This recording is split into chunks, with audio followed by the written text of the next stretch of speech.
Amidst a swirling vortex of 7 vibrant hues, a gleaming sword materialized, hinting at an epic tale to unfold. A determined young man, clad in red and gold, gripped the radiant blade, his face a mask of fierce resolve. With a surge of power, he channeled a brilliant sphere of energy, seemingly capable of reshaping worlds. The narrative unveiled itself. A simple high school student reborn as the hero Abel, destined to save a world teetering on the brink of destruction. Yet, despite his heroic feats, a lingering sense of disbelief permeated the air, acknowledging the sheer improbability of his survival against overwhelming odds. A love-struck woman with bright eyes lunged at a man, her words of affection a stark contrast to the blade she plunged into his back. A shadowy organization descended from the sky, their leader decreeing destruction with a chilling command. The beleaguered man, now wielding a large red sword, braced himself against the airborne assassins just as he faced certain doom. Supposed allies appeared, their boisterous arrival hinting at a treacherous intent.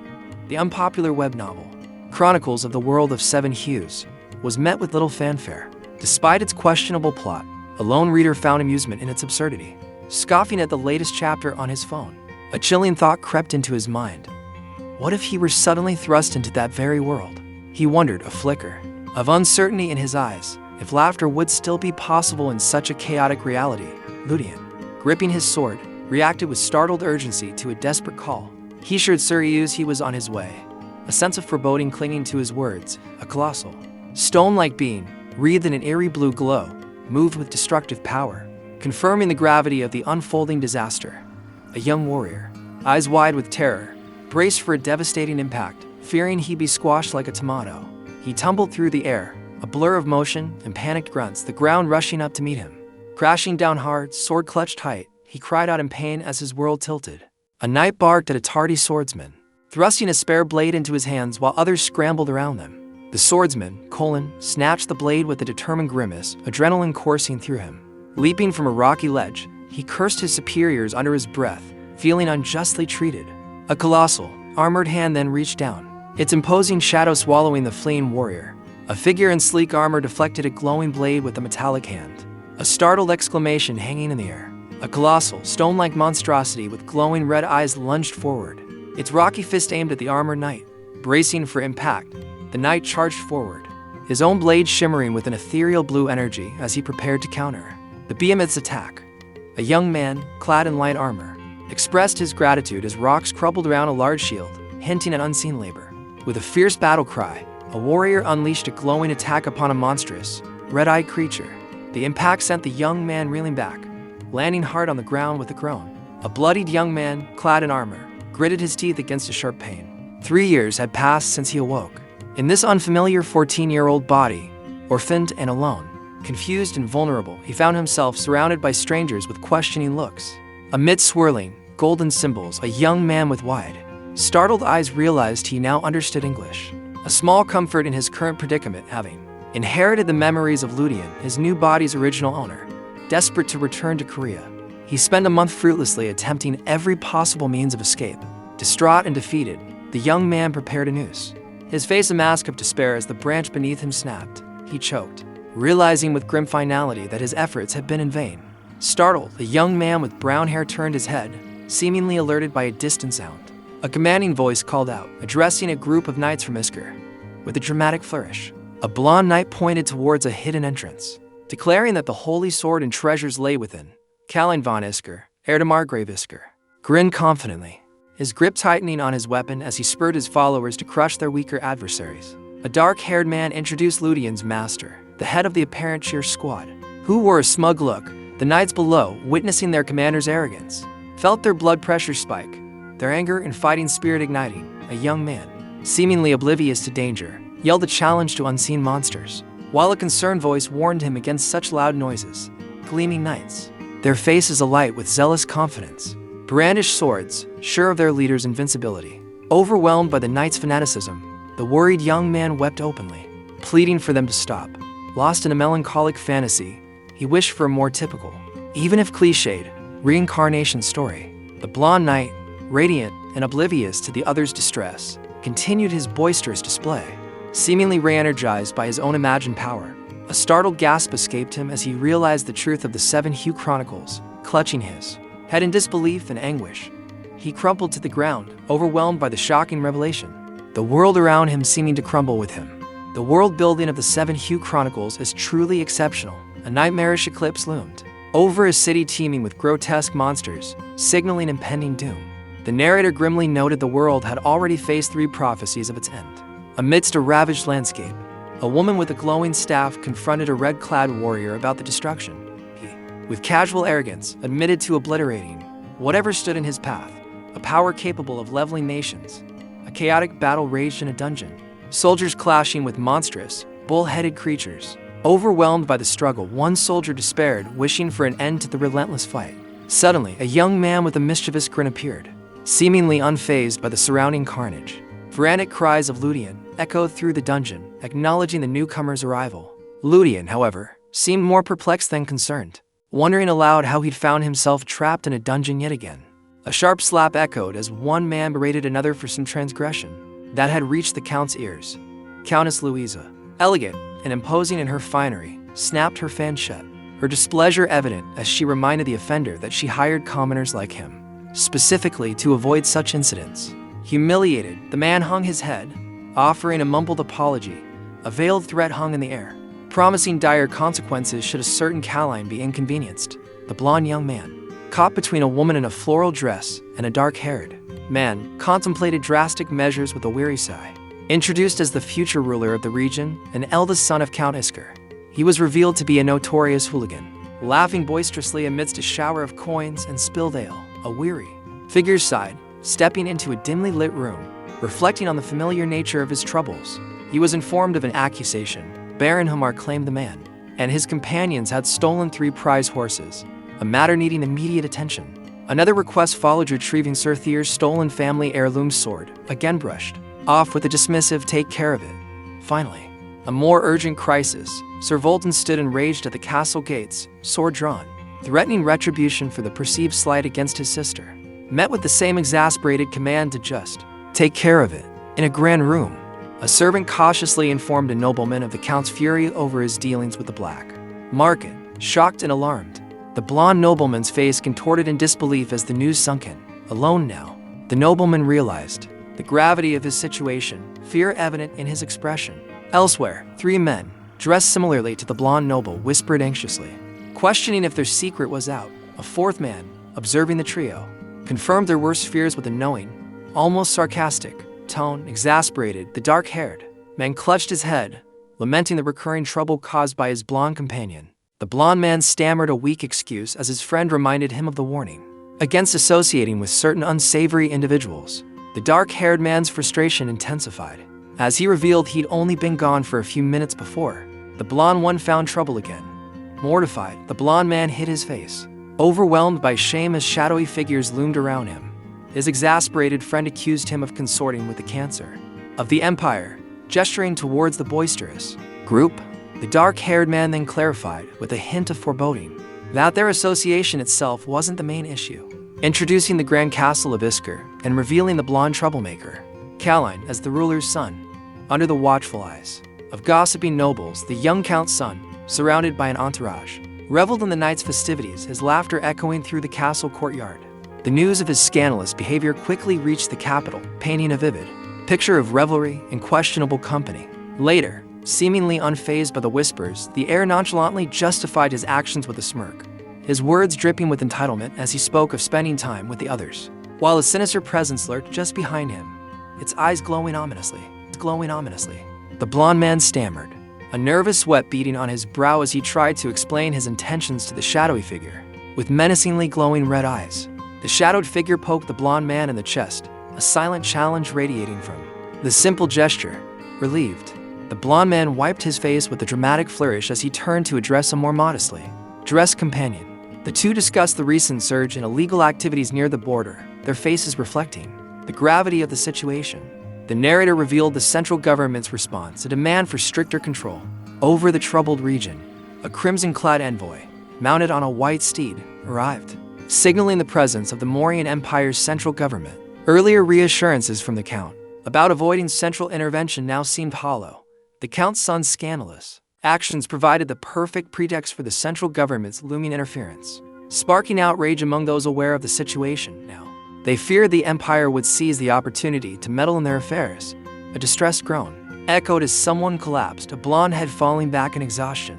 Panicked, a dark-haired young man clutched his head, desperately wondering what to do. He realized that if things went south for Caroline, he'd likely be next. The student's eyes widened with dawning horror, a crisis he'd anticipated much later, after the main storyline had arrived prematurely. With steely determination burning in his gaze, he vowed to prevent the impending disaster, even as the murmuring of a crowd rose around him. A smug-faced man with messy brown hair practically glowed with malicious glee, suggesting the apparent heir's imminent downfall and advising a monastic life. Startled, the bald, wide-eyed man stuttered a name, then paused, a flicker of realization dawning.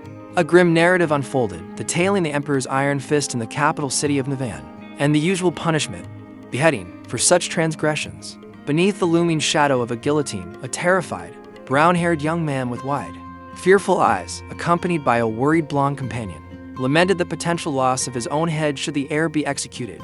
Beneath the portrait of a smirking blonde nobleman, a dark-haired young man pondered with a thoughtful hum, a finger pressed to his lips. He realized there was only one way out of the present predicament. A fist, belonging to someone dressed in elegant, ruffled attire, knocked firmly on a grand door.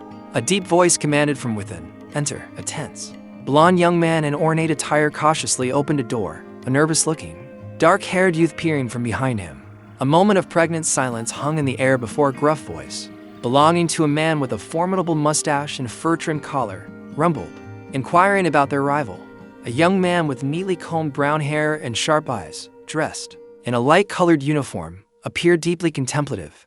Another, with ruffled blonde hair and a more ornate uniform, looked on with a mix of concern and annoyance. A nobleman with a trimmed beard and a richly decorated outfit, seemingly a person of authority, stared intensely with narrowed eyes, a glint of determination in them, as he vowed to reveal another's wrongdoings to the Count.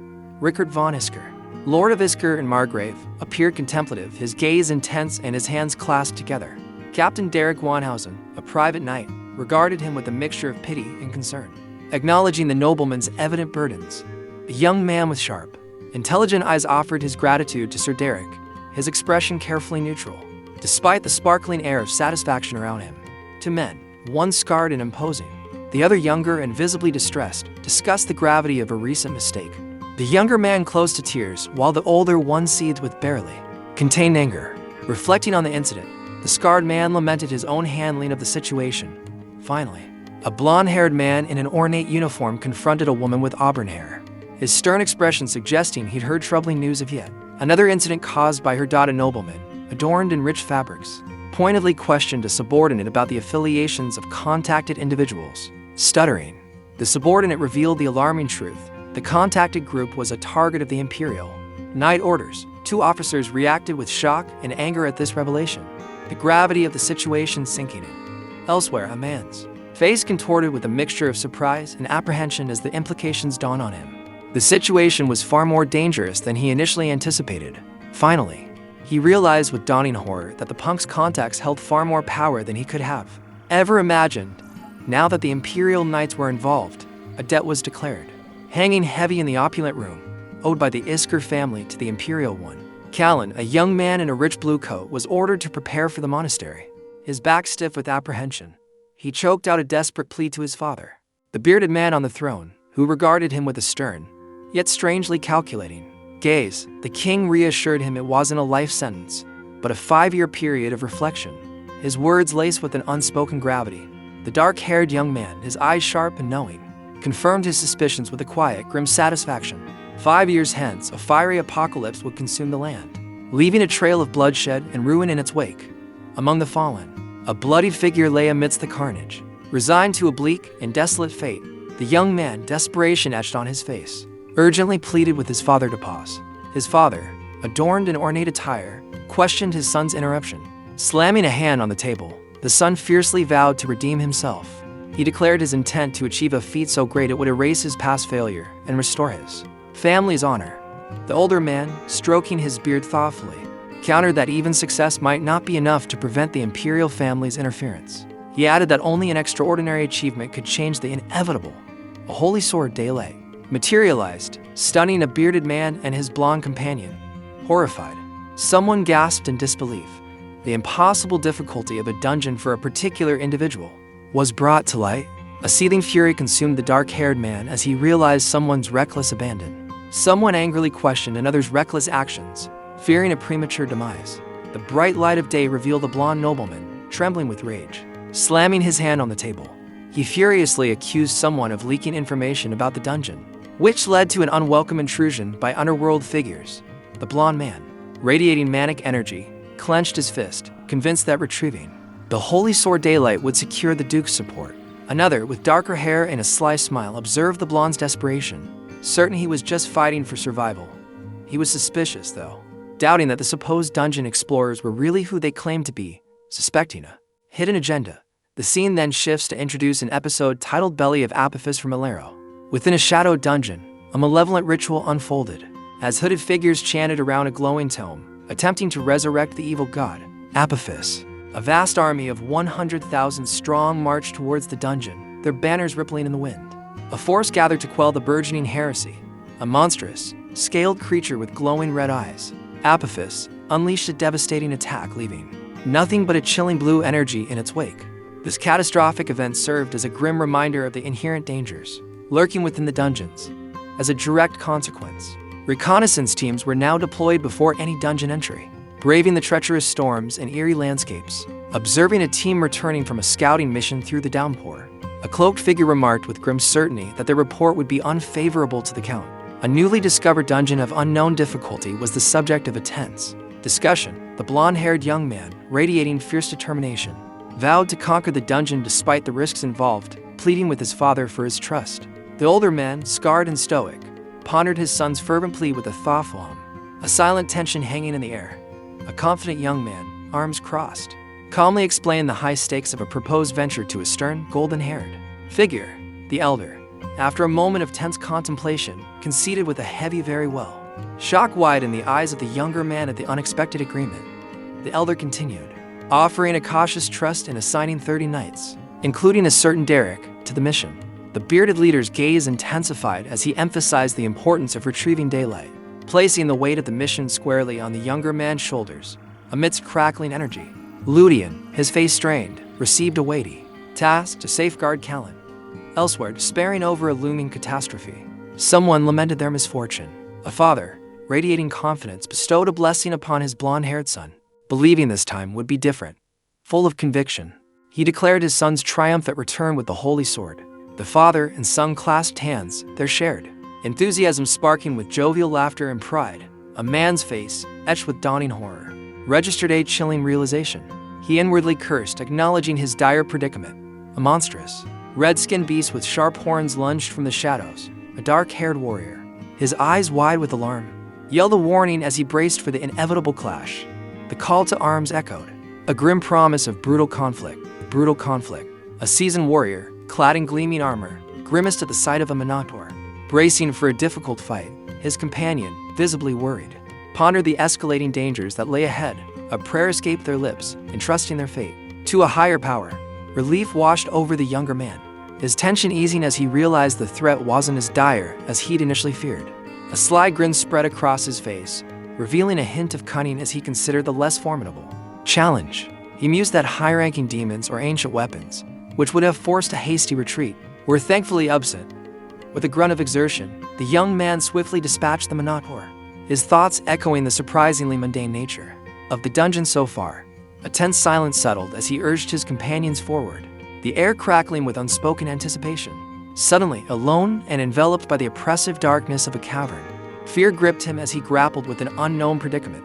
A sharp-eyed young man, dressed in formal attire, gestures knowingly as he reveals a grim prophecy of impending war and humanity's near extinction.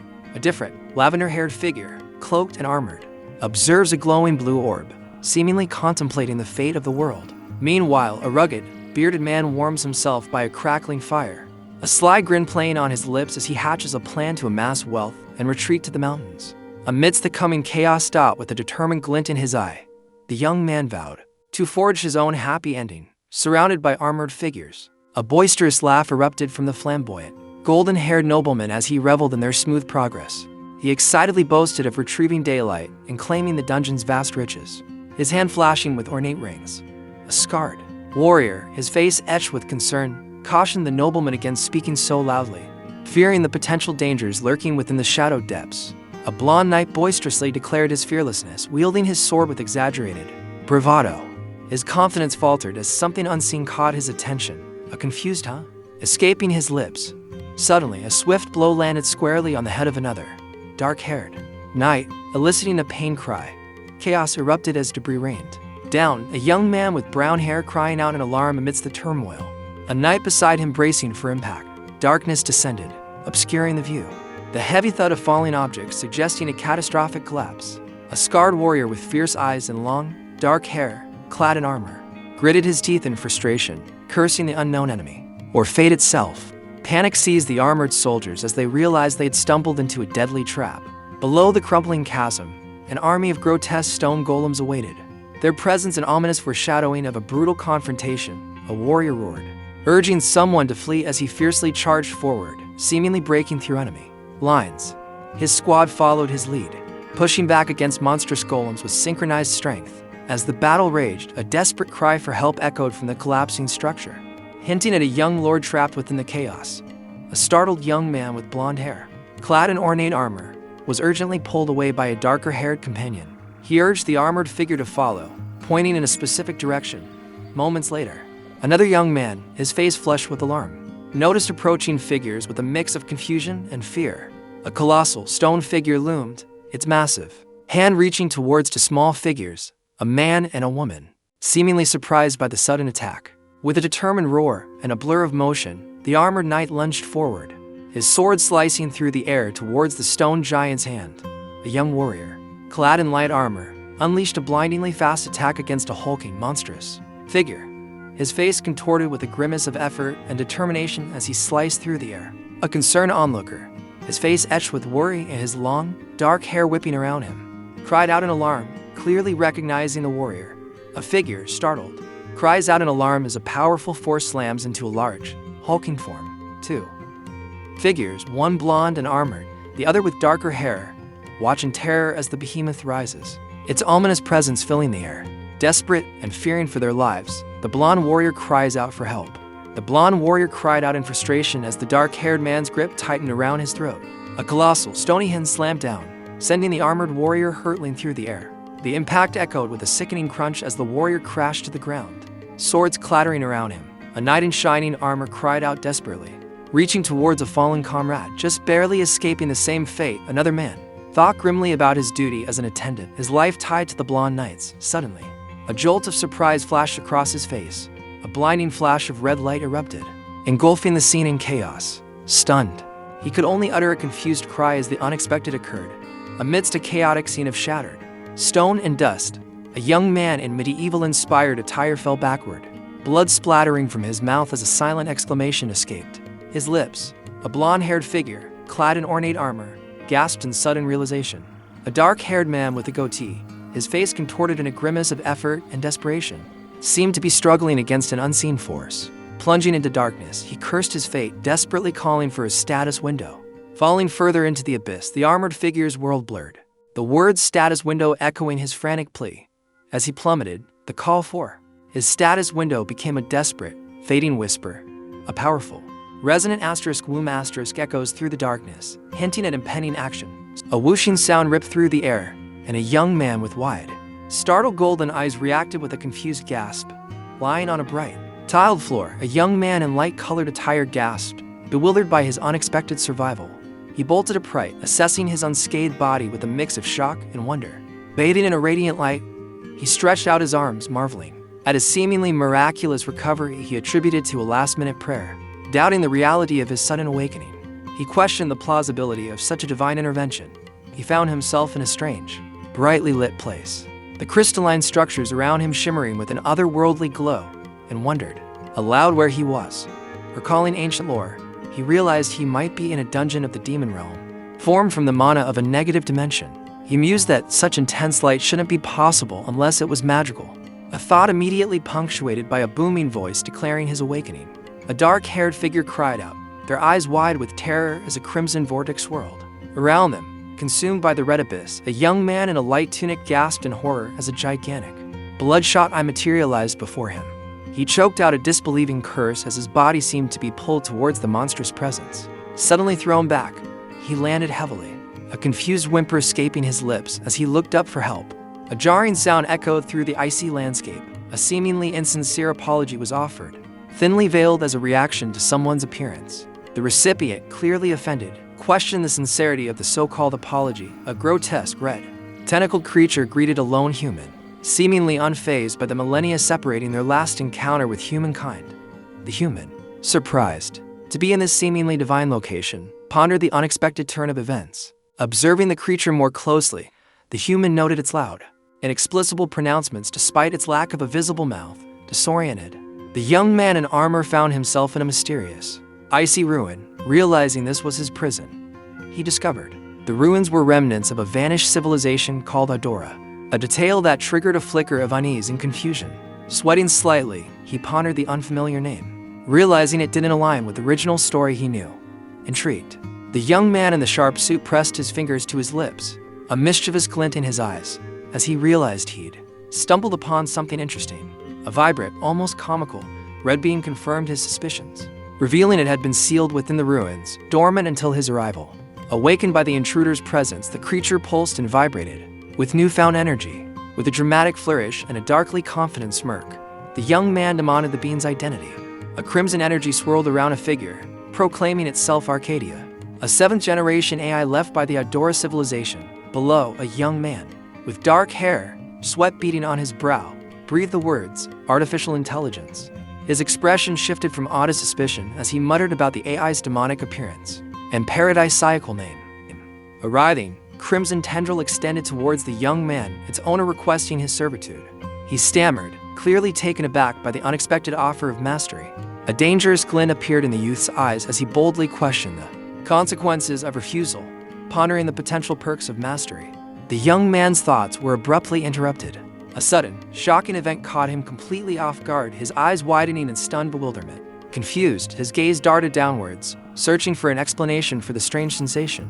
A flicker of realization crossed his face, replaced by a renewed wave of surprise as he finally grasped the unexpected turn of events. A surge of crimson energy spiraled around, hinting at a powerful ability meant to aid a master in dire straits. Ludian, a young man with a futuristic arm guard, stared at a holographic display revealing his disappointingly low stats. Despair twisted his features as he rejected the reality of his weakness, a single drop of blood trickling down his face. Sudden recognition sparked in his eyes as he realized the glowing rectangle. Before him was a status window. A mystical, game-like interface materialized, displaying a young man's stats, revealing no traditional quest but a quantifiable measure of his opponent's power relative to his own.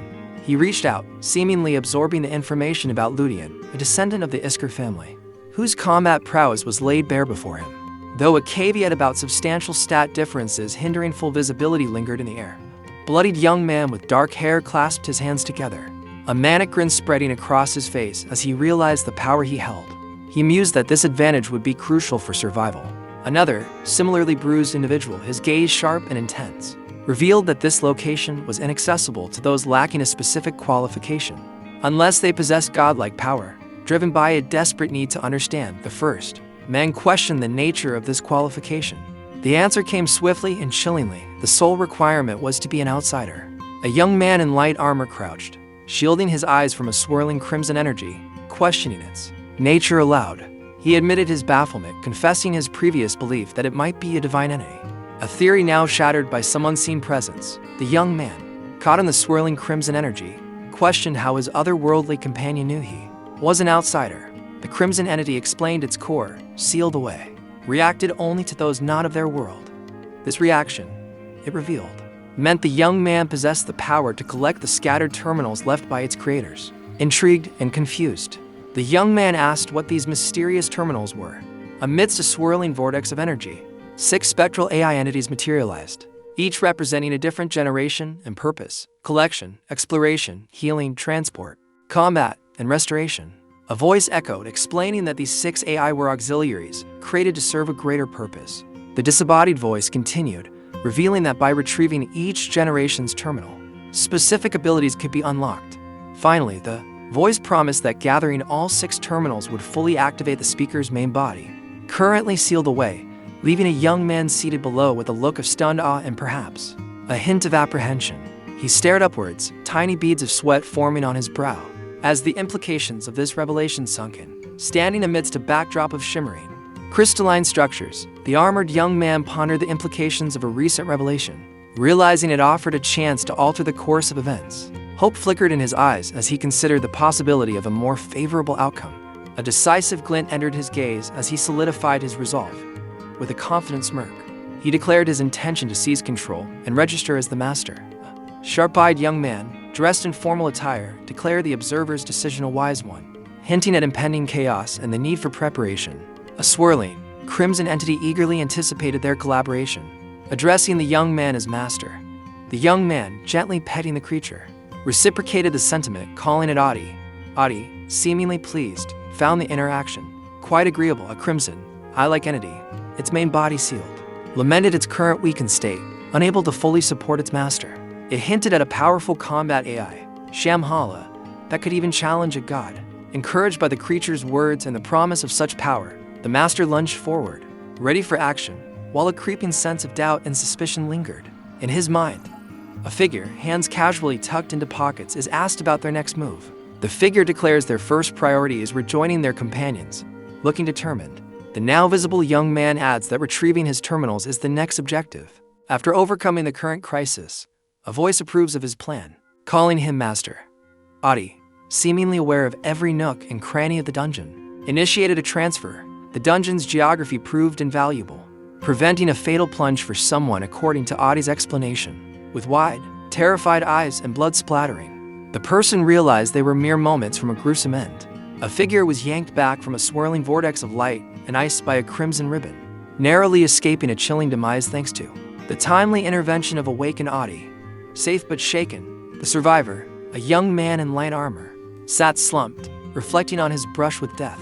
His expression hardened as he wondered if this near-fatal experience was another cruel twist of fate orchestrated by the author of his story. The young man's eyes widened in surprise, a flicker of apprehension in their golden depths. Something crashed down before him, sending debris scattering. He stared down at the monstrous figure, clad in tattered red, a chilling question forming in his mind. Stunned, the young man in futuristic armor realized someone had not only breached the dungeon's core, but reached this hidden chamber. He speculated that if the deceased before him was indeed an adventurer, they must have been a legend. A gruesome, floating red orb revealed the corpse was that of an adventurer who'd invaded this place a decade prior. The adventurer, it seemed, cleverly evaded the monsters guarding the upper levels, only to be thwarted by the entrance, dying after a desperate struggle to gain access. Frustration etched on his face, the young man realized their perilous journey led to a locked dungeon, the key unattainable. Another, amidst the carnage, rummaged through the remains of the fallen. When questioned, he nonchalantly justified his grim scavenging as a common adventurer's practice. He continued looting, a sinister grin spreading across his face, unfazed by the macabre scene. Finally, seemingly oblivious to any moral qualms, the scavenger reaffirmed the pragmatism of their gruesome tradition. A crimson, question-mark-shaped demon whispered to his companion, suggesting a more straightforward term for their current activity: grave robbing. The dark-haired man, seemingly unfazed, casually dismissed the suggestion. Examining a gleaming pocket watch, he estimated its worth with a glint of avarice in his eyes. He then flipped open the watch, revealing an inscription that hinted at the deceased owner's wealth and adventurous life. Finally, he read the name etched on the watch, a quiet question hanging in the air. Abel? The name Abel Redstein echoed in the desolate landscape, prompting a thoughtful pause from the figure amidst the rubble. A spark of recognition flickered in their eyes, the name stirring something deep within their memory. Suddenly, the dark-haired man's expression shifted to shock and disbelief, the name Abel resonating with a potent mix of surprise and perhaps fear. Trembling, a scarred figure revealed a worn dog tag bearing the very name that had caused such a visceral reaction, a silent confirmation of a haunting truth. A young man, clad in adventurer's garb, stumbles back, his face a mask of shock and confusion. The name Abel Redstein echoes, imbuing the air with a strange energy.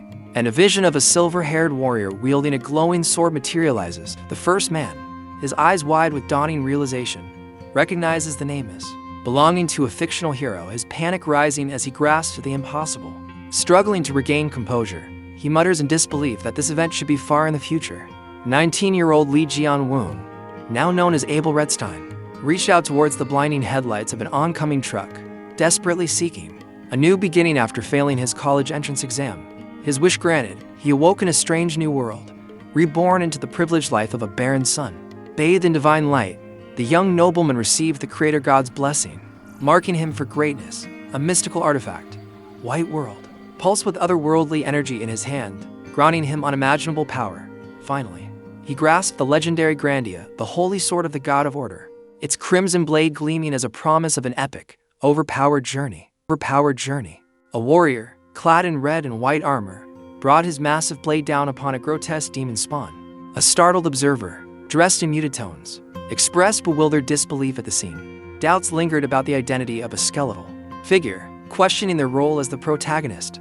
However, a glimmer of hope emerged. The skeleton's attire originated from the northern kingdom of Urkin, not the protagonist's birthplace in the Mauryan Empire.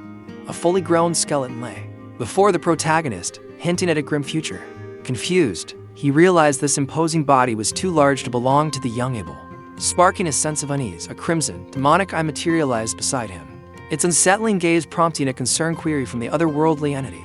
He dismissed the creature's worry with a curt reply, masking his growing apprehension. The scene shifted to a peaceful village nestled amidst rolling hills, the narrator noting that this tranquility precedes the main story, where Abel should still be a child. A worried thought flickered across his mind, their proximity to the protagonist's territory was unsettling.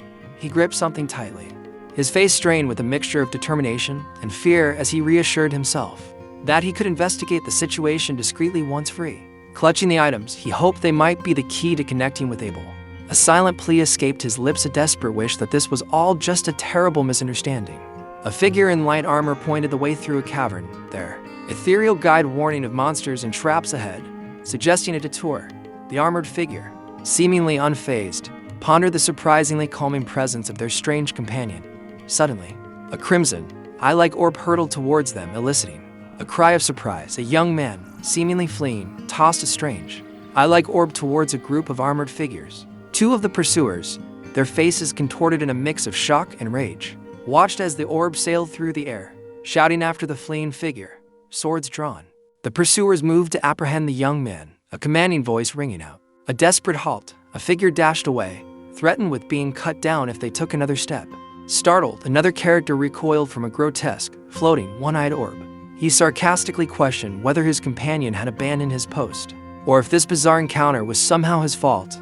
A grizzled warrior, his face scarred and voice booming, furiously declared that Rudian, who fell from a cliff, couldn't possibly be alive. He menacingly concluded that the returning figure was a doppelganger attempting to trick them. Doubt clouded the fox-eyed man's face as he considered the improbability of the survivor's unscathed return. Another, suspicious of a doppelganger, questioned how anyone could have survived such a fall. Sir Derek, the supposed survivor, frantically explained his miraculous escape, a fortuitous handhold on a cliffside branch leading him to a hidden explorer's cave. Recounting his safe return, he emphasized his luck in avoiding any monsters. A sharp command for silence cut through the air, followed by the survivor's desperate plea for belief as he was given a 10-second ultimatum to prove his identity. A determined warrior threatened to strike down their opponent, their blade shimmering with power. A brief pause, the tension rising, and a countdown began, stretching from 1 second to 10. Another figure braced, sweat beading on their brow as a gleaming blade sliced through the air towards them. Finally, a cry of anguish pierced the air, the name Cynthia escaping from the man's lips as he saw someone he cares about in danger. A man recounted a past embarrassing incident involving another man desperately clinging to a woman, wailing about returning to his family after being caught flirting with a clerk named Cynthia. The clinging man frantically pleaded for a moment to explain himself, while the woman, presumably his superior, questioned his absurd story in disbelief. Before the armored officers standing by, a subordinate confirmed the truth of the clinging man's tale, leaving their captain stammering in surprise. Relieved, the captain decided to let the matter slide for now, though fearing future repercussions from a Sir Derek. Rudian, seemingly unscathed, finally arrived, greeted by an impatient young master who playfully chided him for his tardiness. The fox-eyed man, observing Rudian, noted his unchanged appearance with a subtle hint of concern. The older knight, however, voiced his worries aloud, pointing out the unusual lack of injuries on the young lord. The blonde-haired nobleman brushed off the concern with a carefree shrug, confident in Derek's ability to handle any unforeseen circumstances. He reminded them of their imminent arrival, dismissing the worry as a waste of energy. Relieved to be alive, the young man in light armor declared his survival and urged his companions to move. A blonde-haired youth and a dark-haired, bearded man glanced at each other with a mixture of apprehension and determination. As they pushed onward, an ominous sense of lingering danger permeated the shadowy, distorted landscape, a testament to the unresolved hostility surrounding them. Deep within the dungeon, a strange, red entity observed the oblivious adventurer, noting his unnoticed presence. The creature revealed that humans were blind to its existence unless it chose otherwise. Intrigued, the adventurer questioned his own visibility to the being. The entity declared him an outsider and its master. Contemplating this new information, the adventurer deduced that his invisibility was not a common ability among possessed individuals. A chilling realization dawned on him. Others, like himself, might be trapped in the chronicles of the Seven Hues world. A surge of power erupted around a dark figure, emanating an otherworldly glow. Plunging downwards, a helmeted warrior hurtled through the air, eyes fixed on the shadowy figure below.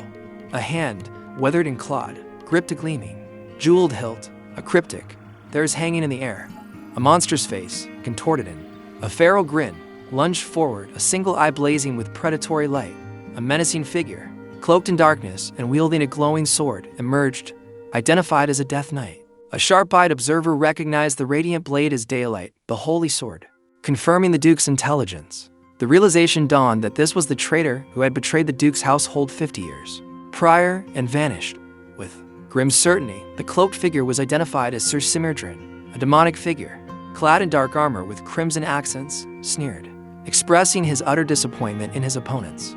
He realized these were not the Delphione family's knights. As he'd expected, the order to surround the demonic figure was barred, the knights drawing their swords with metallic rasps as they closed in. A knight, Simerdrin, his face contorted in a grimace, brandished a glowing sword. Another figure, cloaked in shadows and gripping the same holy blade, was accused of betrayal and theft, consumed by a dark aura. The fallen knight's grip tightened on the sword, a chilling whisper escaping his lips. Betrayal? A demonic figure with sharp teeth and glowing eyes sneered down at unseen fools, his words dripping with contempt for their ignorance of the impending doom. A surge of violet energy erupted from the horned being, his manic laughter echoing through the air as he dismissed a question with disdain. A young man with dark hair and wide, alarmed eyes stared at a gruesome spectacle, skeletal soldiers rising from the ground, their bones stained with a malevolent purple aura. A scarred, dark-haired warrior bellowed orders, urging his troops not to panic. He commanded squads 2 and 3 to hold back the lesser enemies, while he personally led squad 1 to confront a traitor. A sinister chuckle echoed from a cloaked figure, wielding a glowing weapon, as he faced off against the advancing squad. Amidst a chaotic flurry of motion and flashing blue energy, a dark-haired warrior, his face a mask of fierce determination, led the charge, his glowing swords leaving trails of light as he lunged forward.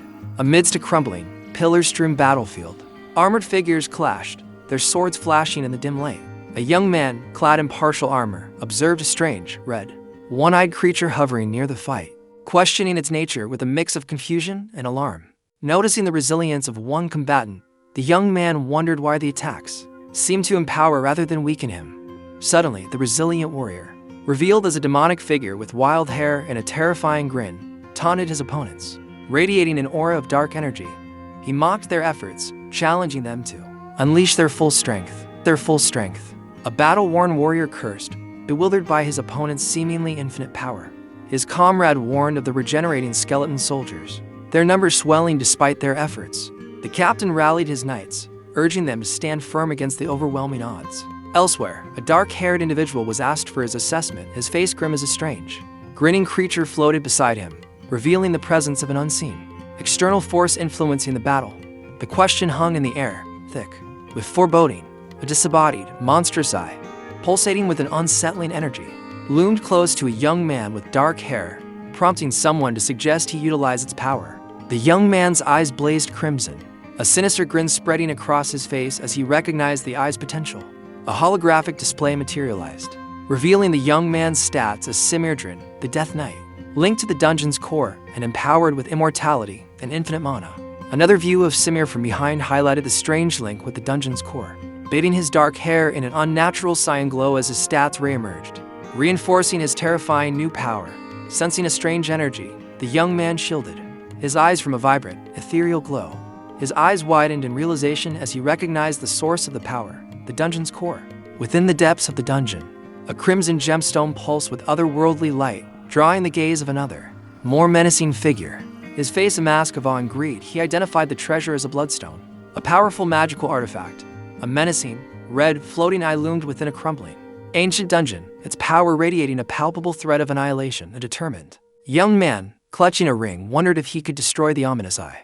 Another voice cautioned that while the bloodstone itself was fragile, the guardians protecting it were a significant obstacle. As shadowy figures descended, a warrior, wielding two swords, clashed violently with animated skeletons. His face a mask of desperate struggle as he cursed his predicament. A worried companion, a small, red, eye-like creature, fretted about their master's likely demise should he proceed down a certain path. The scene shifted to show the master, seemingly oblivious, as his anxious followers observed him. Recognizing the inevitable, the master, a young man in a partially armored uniform, clenched his fist with grim determination. He accepted the perilous path, bracing for the dangers ahead, a fierce glint in his eyes. Sweat beaded on the concerned soldier's brow as he urged his captain to retreat, fearing for the young lord's safety. The grizzled captain, his hand gripping his sword, considered the advice with a fierce intensity.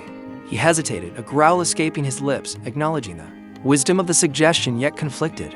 The captain's internal struggle intensified, realizing their enigmatic adversary wouldn't simply allow a peaceful withdrawal.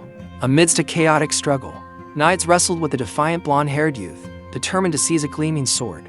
Gripping the sword tightly, the young lord declared his intent to keep the weapon. A dark-haired, bearded knight, his face etched with desperation, frantically searched for an escape route. Another man cried out in alarm, recognizing the struggling knight as Sir Derek.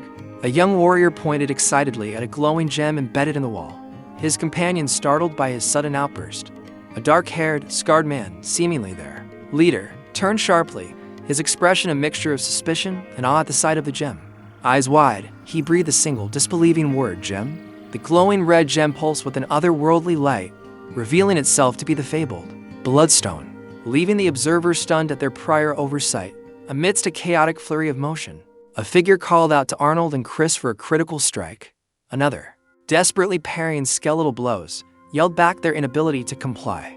Observing the escalating struggle, a third individual grimly acknowledged the overwhelming strength and numbers of their bony adversaries. A knight, his face grim, declared their mission must continue despite the odds. Trapped and outnumbered, their survival depended on defeating the enemy right there. A floating, crimson eye-like creature questioned the wisdom of revealing their objective, the bloodstone. As another individual rummaged through his sack, it became clear their enemies now knew about the knight's pursuit of the bloodstone, and their attention would be solely on it. Someone, seemingly concerned for their leader, decided to take on the dangerous task themselves, believing they had the greatest chance of success. Gripping a heavy, ornate hammer, the young man with determined eyes declared that even without mana, brute force would have to do. He stalked through a shadowy, stone corridor, the hammer held ready, a masked figure lurking nearby. Tension hung heavy in the air as he realized the dire consequences of capture. Arnold and Chris were urged into action amidst a clash of swords. Defiantly, one warrior braced against an unseen force, refusing to yield. With a feral shriek, demonic figure lunged, his blade radiating an ominous glow. Shocked, another warrior turned, their eyes widening in alarm as they registered the attack. With a fierce cry, the cloaked warrior unleashed a blinding torrent of light, tearing through the air towards their unseen opponent. The ground cracked and crumbled under the sheer force of the attack. As the beams of light struck with devastating precision, a guttural roar echoed through the debris-filled air, a sign that the warrior's opponent was far from defeated and preparing to retaliate. Startled warrior with golden hair recognized the surge of an aura wave, his eyes widening in alarm as he realized they faced a sword master. Panic filled the air as he yelled for a full retreat, urging his companions to run. Their escape route, however, was already blocked by a chilling sight, a legion of skeletal figures. Horror twisted the young blonde's face as he cried out for his father, the dread in his voice palpable. A fierce-looking man with a long, dark beard urged someone to rise, his voice filled with desperate command. The dark-haired youth's turquoise eyes flashed with determination, calculating his next move. He stood, a shining sword at his side. Amidst the dust and debris, a fallen knight at his feet. The downed knight, bleeding and battered, questioned his fate. Refusing to surrender, the knight gripped his sword, the steel glinting in the dim light. A renewed fire in his spirit, a determined warrior vowed to protect a young lord, even at the cost of his own life.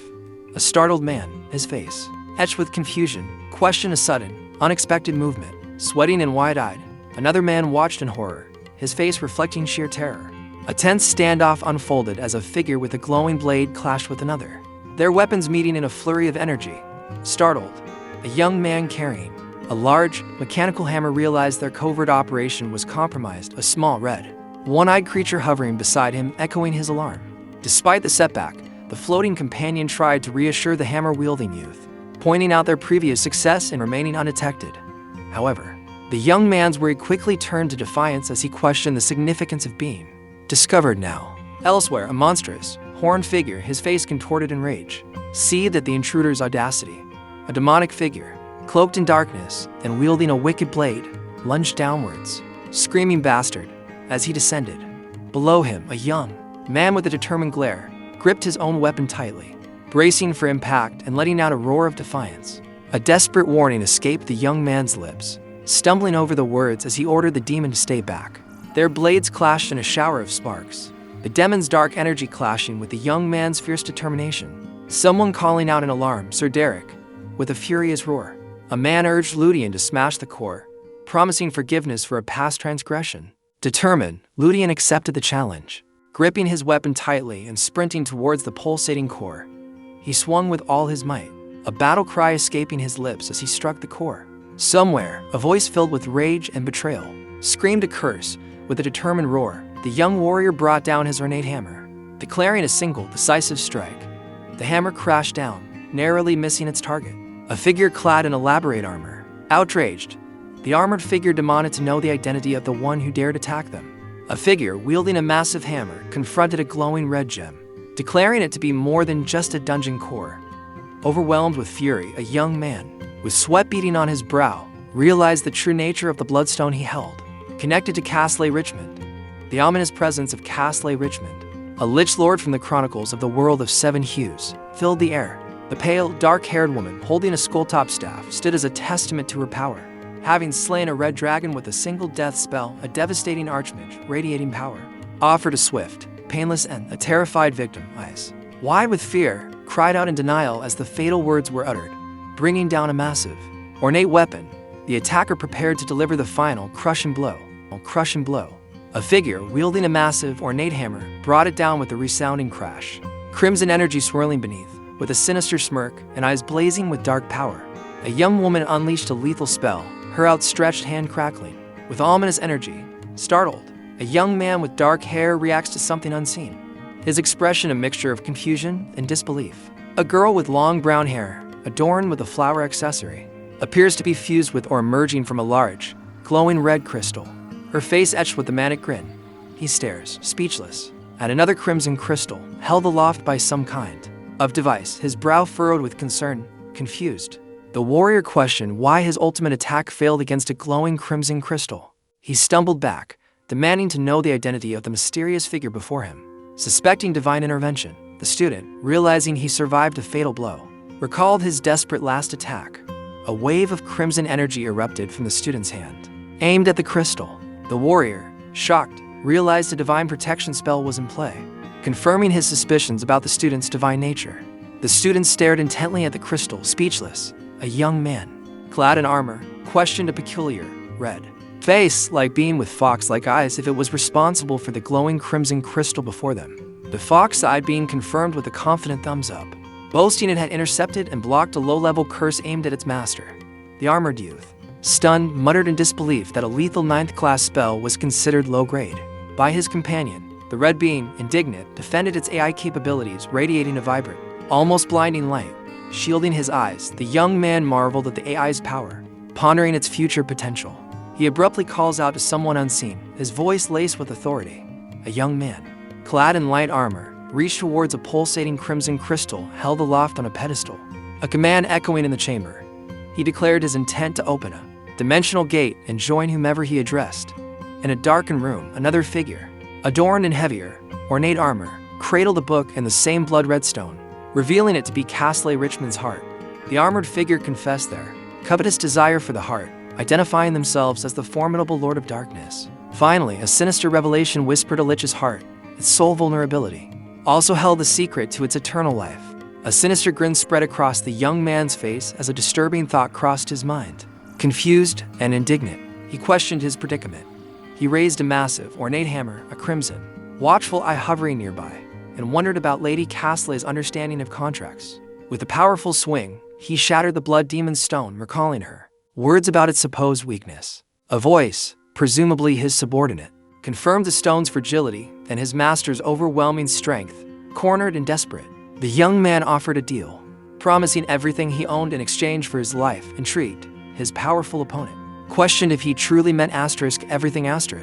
Panic flared in the young man's eyes as he quickly amended his offer, excluding his very life. Exasperated, he desperately offered his treasures and centuries of magical knowledge. The offer was met with a swift, dismissive gesture and a cold rejection. A horned figure roared in pain as a gleaming blade pierced his side.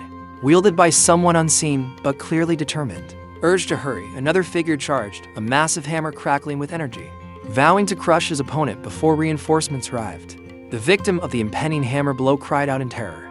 With a furious roar, the dark-haired student, seemingly channeling raw power, unleashed a blinding attack upon Castle Richmond. Consumed by the fiery energy and driven by fierce determination, another figure, perhaps Richmond himself, clung to their ambition and fervent wish. With a grunt of exertion, the young man slammed his weapon down, a shockwave of light erupting. Around the impact, he gasped, a triumphant grin splitting his bloodied face as he realized his attack had landed. A pain groan echoed as someone unseen crumpled to the ground. A monstrous figure roared in agony, his face contorted in a grimace of pain as dark energy pulsed around him. A dark-haired, bearded warrior watched with a grim determination. Gleaming blade clutched in his hand, he strained, his voice barely a whisper, as he addressed someone unseen. A young man, seemingly startled and covered in blood, looked up in confusion. Amidst a chaotic scene of shattered stone and swirling crimson energy, a young man in a red and white uniform looked up in stunned confusion, questioning the strange power surging around him. A sudden awareness washed over him as an internal message proclaimed the absorption of a potent blood demon's stone. His physical abilities amplified and mana reserves replenished. His eyes, now glowing with an ominous red light, widened in awe and burgeoning power as he stammered, barely able to comprehend the transformation. Ludian, a young retainer, stared at his status screen, a triumphant grin spreading across his face. As he confirmed his newly acquired mana, ecstasy washed over him as he felt the power coursing through his veins. A reward for the hardships endured. His expression shifted to one of puzzled contemplation, tapping a finger to his chin as he questioned the meager amount of mana gained. Another figure, likely his superior, voiced their own skepticism about the low absorption rate from such a potent demon stone. A thoughtful hum followed, confirming their prior suspicions about the inefficient mana transfer. Confused, the young man questioned the meaning of absorption rate, gesturing with his hands. A sinister red orb pulsed with dark energy as an explanation was offered. A custom filter had been applied to allow safe absorption of the scattered negative dimensional mana, limiting the intake to 82%. The orb throbbed menacingly as the man demanded to know why a filter was used. A close-up revealed the true nature of the energy, demonic, and the terrible transformation it could have wrought. Finally, understanding dawned on the young man's face as he realized he'd been saved from becoming a demon. The bruised young man, his face etched with a strained smile, confessed he'd barely escaped death. Ludian, a figure in crimson, was confronted by armored individuals, his sudden appearance startling the young man. The crimson figure, seemingly undisturbed, responded with a nonchalant as he continued his approach. Panicked, the young man realized his demonic absorption act might have disastrous consequences. The young man in light armor glanced back, a question forming in his wide eyes. A group of armored figures stood, their leader praising Ludian for a job well done. With a sinister smirk, the young man observed a mysterious, sealed package, seemingly pleased with its placement. A booming laugh echoed through the castle walls as a nobleman, radiating pride, addressed his son, Caline. Beaming, the father expressed his unshakable faith in Caline's success. Touched, the son expressed his gratitude, a glimmer of ambition in his eyes. The father, his voice ringing with conviction, declared that Caline's triumph had solidified his position, silencing any doubters. He embraced his son, proclaiming him the future of their noble house. The blonde, radiating with smug satisfaction, boasted about his natural talent, basking in the glow of recent success.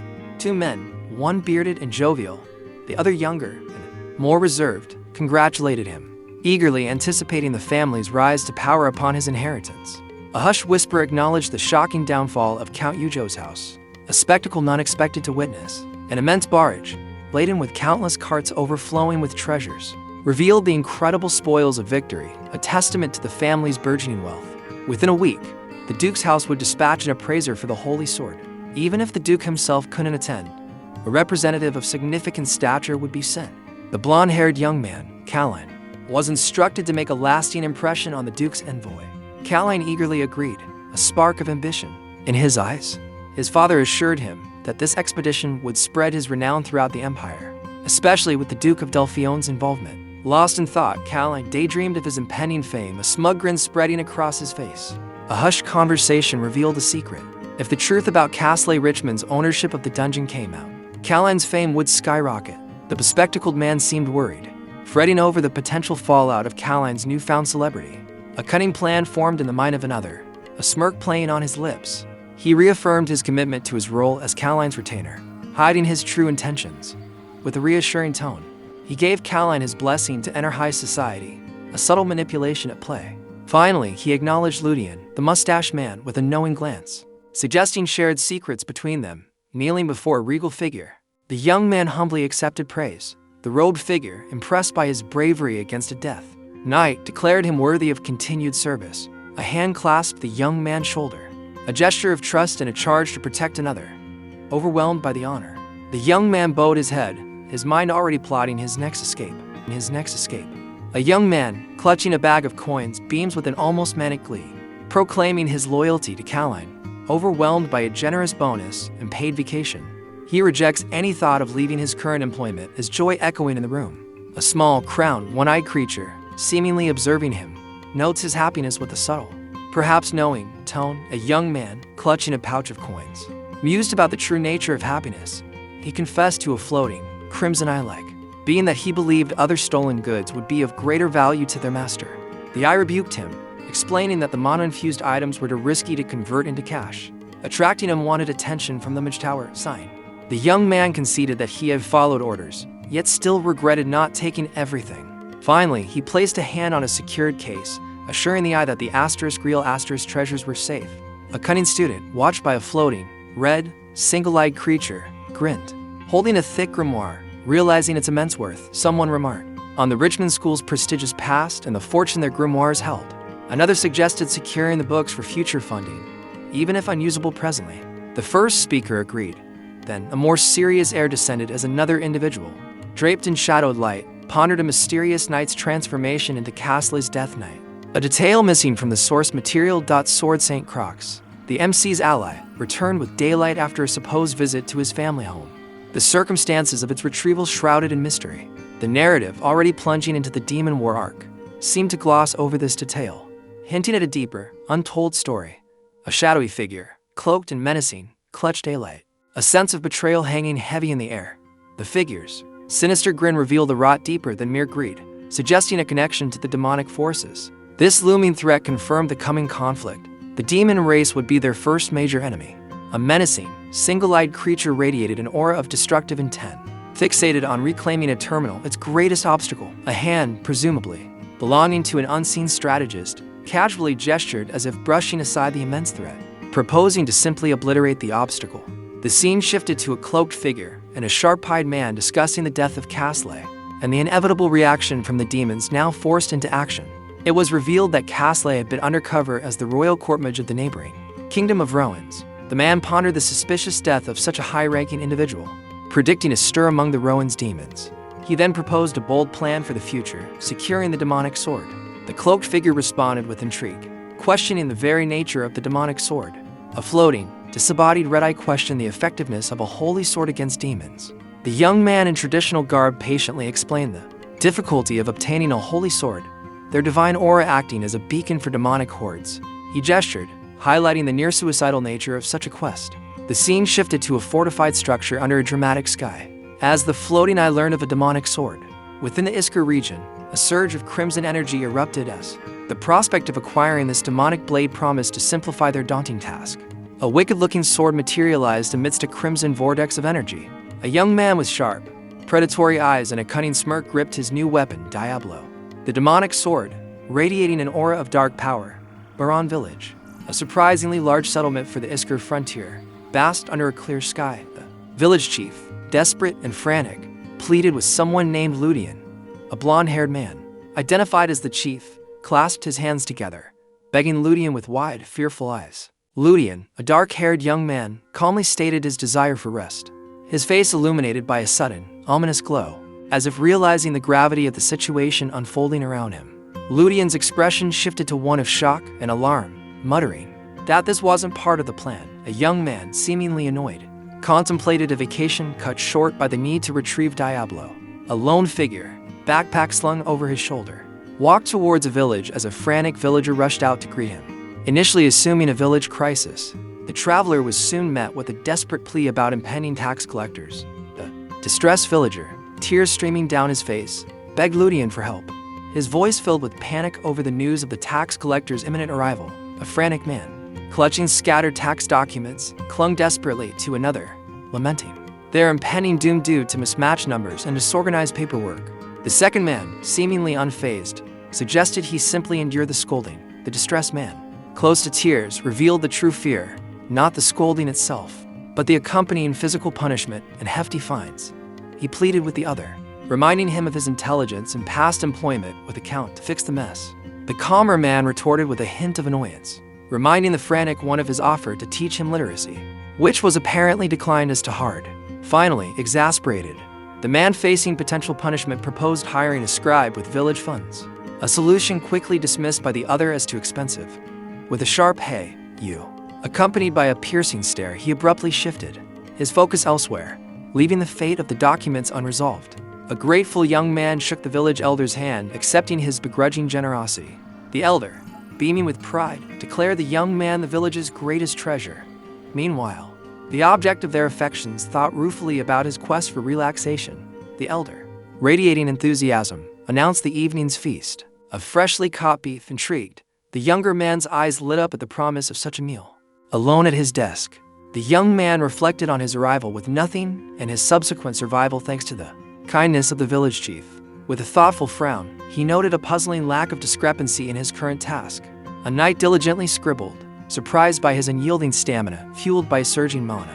A bright sky shone above a quaint building labeled Marco. Inside, he extended a finished document with a flourish, radiating an aura of accomplishment. Overwhelmed, a figure with tousled blonde hair gasped dramatically, collapsing back in awe. The young squire, Ludian, smugly handled paperwork, confident in his 2 years of experience.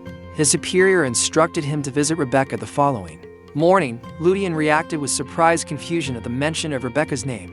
The older man, holding a document, explained that Rebecca had been maintaining Ludian's house during his absence, implying a visit of gratitude was in order. Confused, the shorter-haired man questioned the claim that he'd requested help.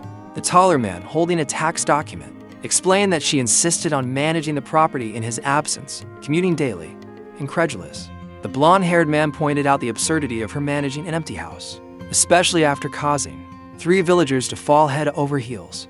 Overwhelmed by this revelation, the first man groaned in disbelief, clutching his head as the blonde man bellowed in frustration. Panic seized the dark-haired man as his eyes widened in disbelief. A vibrant, red-haired woman, radiating energy, burst onto the scene, playfully confronting someone named Ludian about a supposed vacation. Startled, Ludian's companion anxiously wondered how she'd found them. Another man with spiky blonde hair frantically tried to intervene and usher the unexpected guest away.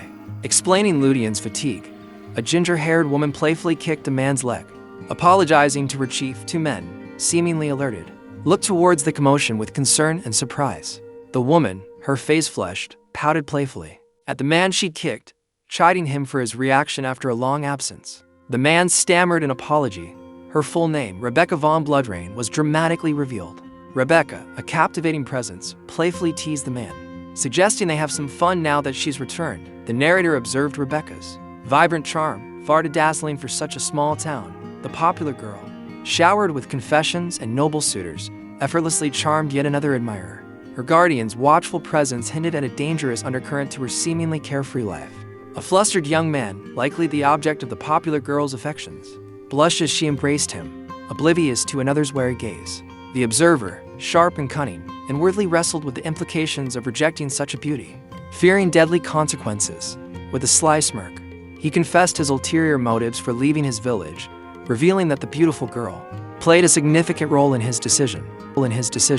A crimson-haired woman, Rebecca Bloodrain, savagely absorbed demonic energy, a predatory grin twisting her features. Introduced as a heroine from Chronicles of the World of Seven Hues, she was revealed to be a key member of the protagonist's party. With a chilling declaration of love, she plunged a blade into the unsuspecting protagonist's back, her yander nature on full display. A gentler image of Rebecca, now with vibrant orange hair, followed, showcasing her seemingly innocent, true form. Her name, Bloodrain, was invoked, echoing the sinister aura emanating from her castle. The final scene hinted at a dark past. Rebecca, a demon hunter with a mixed heritage, was once nearly abducted for her unique bloodline. A young man, torch in hand, rescued a girl with vibrant orange hair from a shadowy situation with the help of his comrades. Later, sitting on a bench, their bond deepened and she confided her name, Rebecca, to her rescuer. Her affection evident, Rebecca leaned close, her bright green eyes sparkling, a blush on her cheeks as the young man's eyes widened in surprise. He then hastily accepted a job offer from the Count of Isker. Fleeing into the night, finally another man with a grave expression spoke of a chilling prophecy. Rebecca's emerald eyes and fiery hair would turn blood red. Upon her full awakening, a vibrant, fox-eyed girl teased a flustered young man, a playful smirk dancing on her lips. He stammered a denial, his thoughts drifting to how their relationship had blossomed before he knew her true identity. As she turned away, he reflected on his hesitant attempts to distance himself, realizing they'd only deepened their bond. The girl, Rebecca, offered to fetch food, her cheerful energy a stark contrast to the young man's inner turmoil. He politely declined, but she was already gone, leaving him to ponder the dangerous secret she held. Alone, he acknowledged the risk she posed, a ticking time bomb, yet admitted his inability to push her away stemmed from something more than mere politeness. A silent question hung in the air, left unanswered but heavily implied. Was he smitten? Ludian, an orphan, stood in his lonely room, reflecting on his isolated existence. He admitted the difficulty of resisting kindness in their desolate situation. He confessed a lack of strong ties to Baron village, his tone tinged with bitterness. Turning his back to the gathered villagers, he felt their judging stares, recalling the open disdain he faced as an orphan before being employed by the Count. A bright, energetic woman, Rebecca, and the village chief were the only two he considered. Close, the narrative hinted at a pivotal awakening event involving Rebecca, leaving the reader in suspense. His face twisted with a grimace of frustration. He clenched his fist, muttering about taking her away. Under a vast, moonlit sky, two armored figures stood on a rocky precipice, one addressing the other as captain. The captain turned sharply, his face etched with concern as his companion Colin voiced his anxieties about venturing too deep into hostile territory. Colin confessed his confusion about their mission, his voice laced with uncertainty. The figures, disguised as bandits, grumbled about their orders. Overlooking a small settlement under a starry sky, they questioned the vague directive to infiltrate the Isker frontier. Their mission to find a hidden Grandmaster felt like a suicide mission, especially considering the power of such a figure. Frustration flared as one lamented the absurdity of seeking someone as formidable as Duke Quiller in such a dangerous region. Finally, a grim realization dawned. They were lucky to have evaded the Lionhearts thus far. A stern-faced man pondered the absurdity of the military's recent command. He recalled the Commander-in-Chief's direct order just days prior: search the Isker domain for powerful individuals. Questioning the focus on the frontier, another man grimly relayed intel about a young Isker lord recovering a holy sword. He revealed the search order followed swiftly after this discovery. Under a watchful moon, two armored figures stood guard, one with a concerned expression. A booted foot crushed something unseen, a subtle sound cutting through the tense silence. Darkness descended as the realization of a potential connection between the sword and the search dawned, leaving a chilling sense of foreboding in a bustling village scene. A mustached man gestures emphatically, seemingly giving directions to a seated young man being served by a red-haired woman. 3 days later, the same young man is startled by an unseen commotion, a sense of unease settling over him. He wonders aloud about the source of the village's unusual restlessness. The red-haired woman, now concerned, informs him of bandit activity in the southeastern region. Her alarm grows as she questions the bandit's sanity, her expression hardening. A worried man, marked with the Isker insignia, pondered the unlikely presence of bandits so close to the fortress.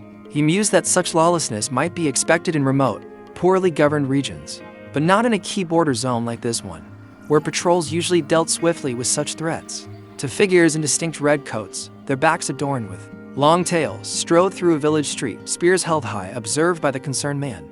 Under a makeshift awning, a woman with fiery red hair exchanged words with a seated man. conveying unsettling news brought by adventurers passing through the border. Warnings of an unconfirmed danger lurking nearby. The red-haired woman questioned the dark-haired man about the village chief's supposed silence on a pressing matter. He explained the chief's cautious approach, citing the late hour. Intrigued, the man pondered the suspiciously convenient timing of recent bandit activity. He recalled his 3-year inhabitation of this body, noting the unusual nature of bandits in the border regions. A dark, swirling energy gathered near him as he concluded that they had finally made their move.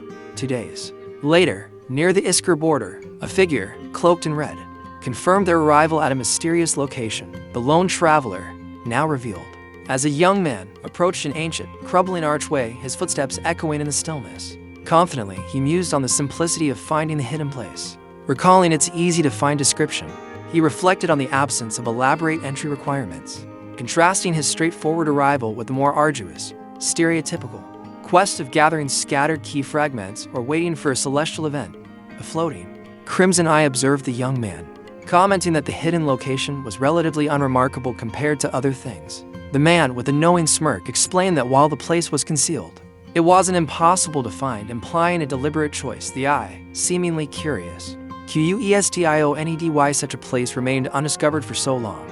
A dramatic pause hung in the air, broken only by the man's ominous, low-toned reply.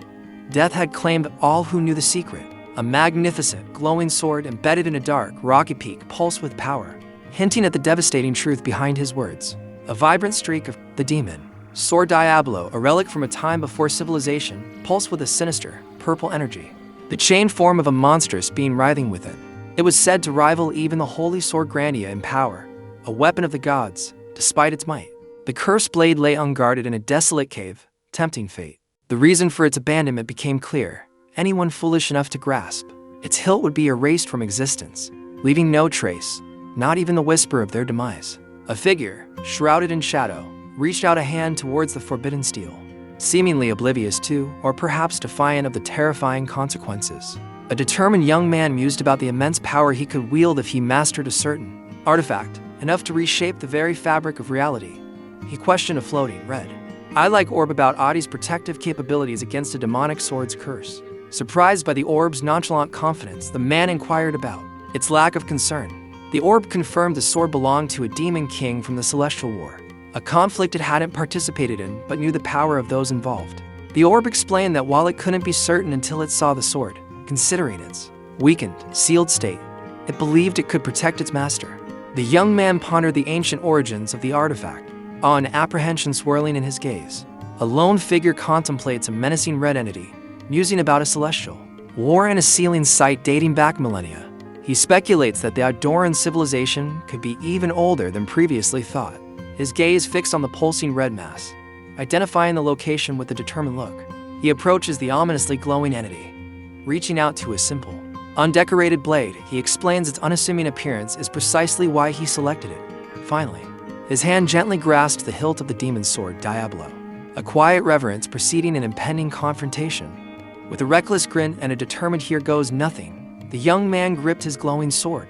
The blade pulsed with ominous energy, its crimson tip hinting at devastating power. Suddenly, the scene shifts, and a startled gasp escapes from someone's lips as wide eyes stare in disbelief. A figure, naked and marked, stands precariously on a desolate landscape, a sword impaled on the ground beside him.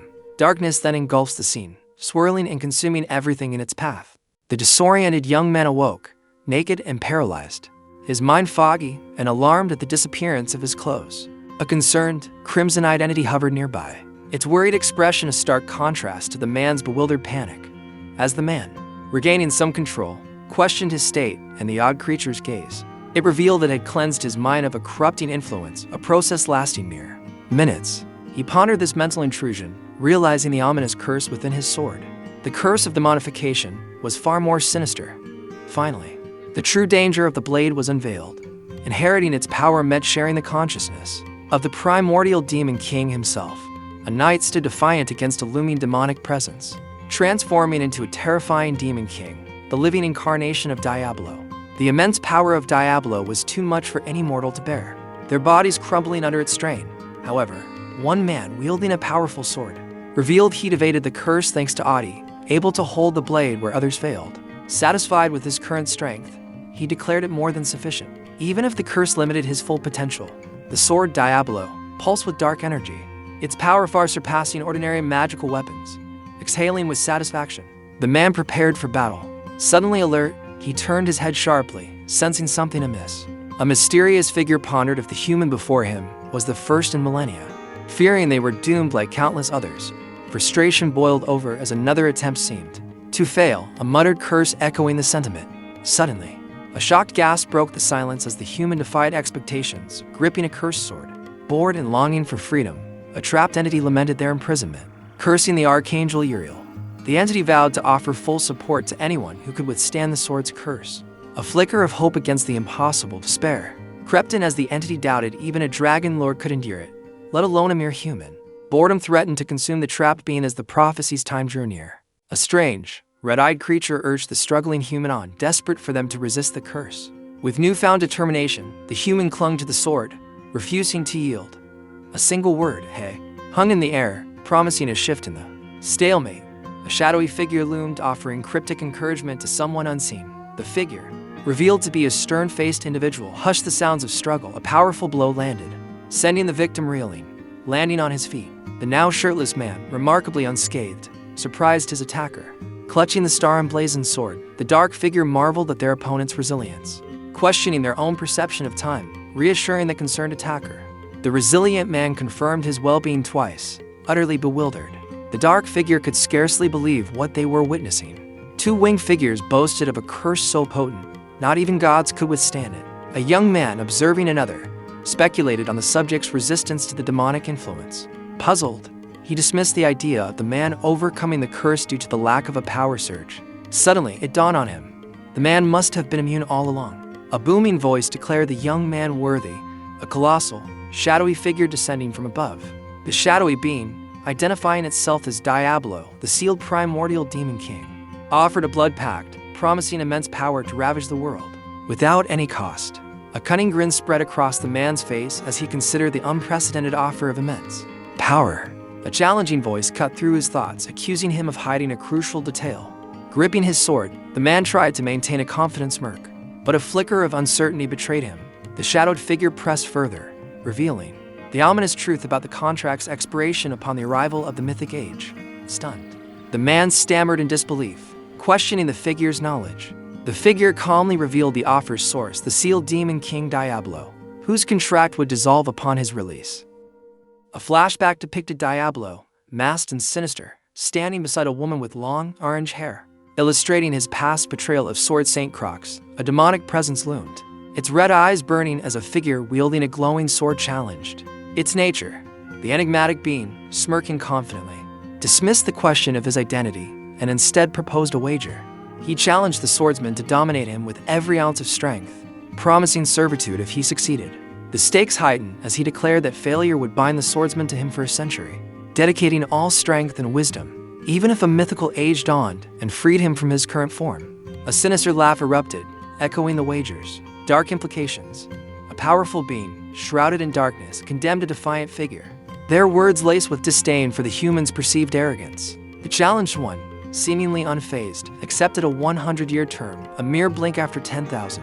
Their agreement tinged with an air of reluctant cooperation. A cunning strategist, observing the exchange, realized they had successfully manipulated the agreement, knowing the other party would never have agreed without the time constraint. With a knowing smirk, the manipulator sealed the deal, relishing their victory.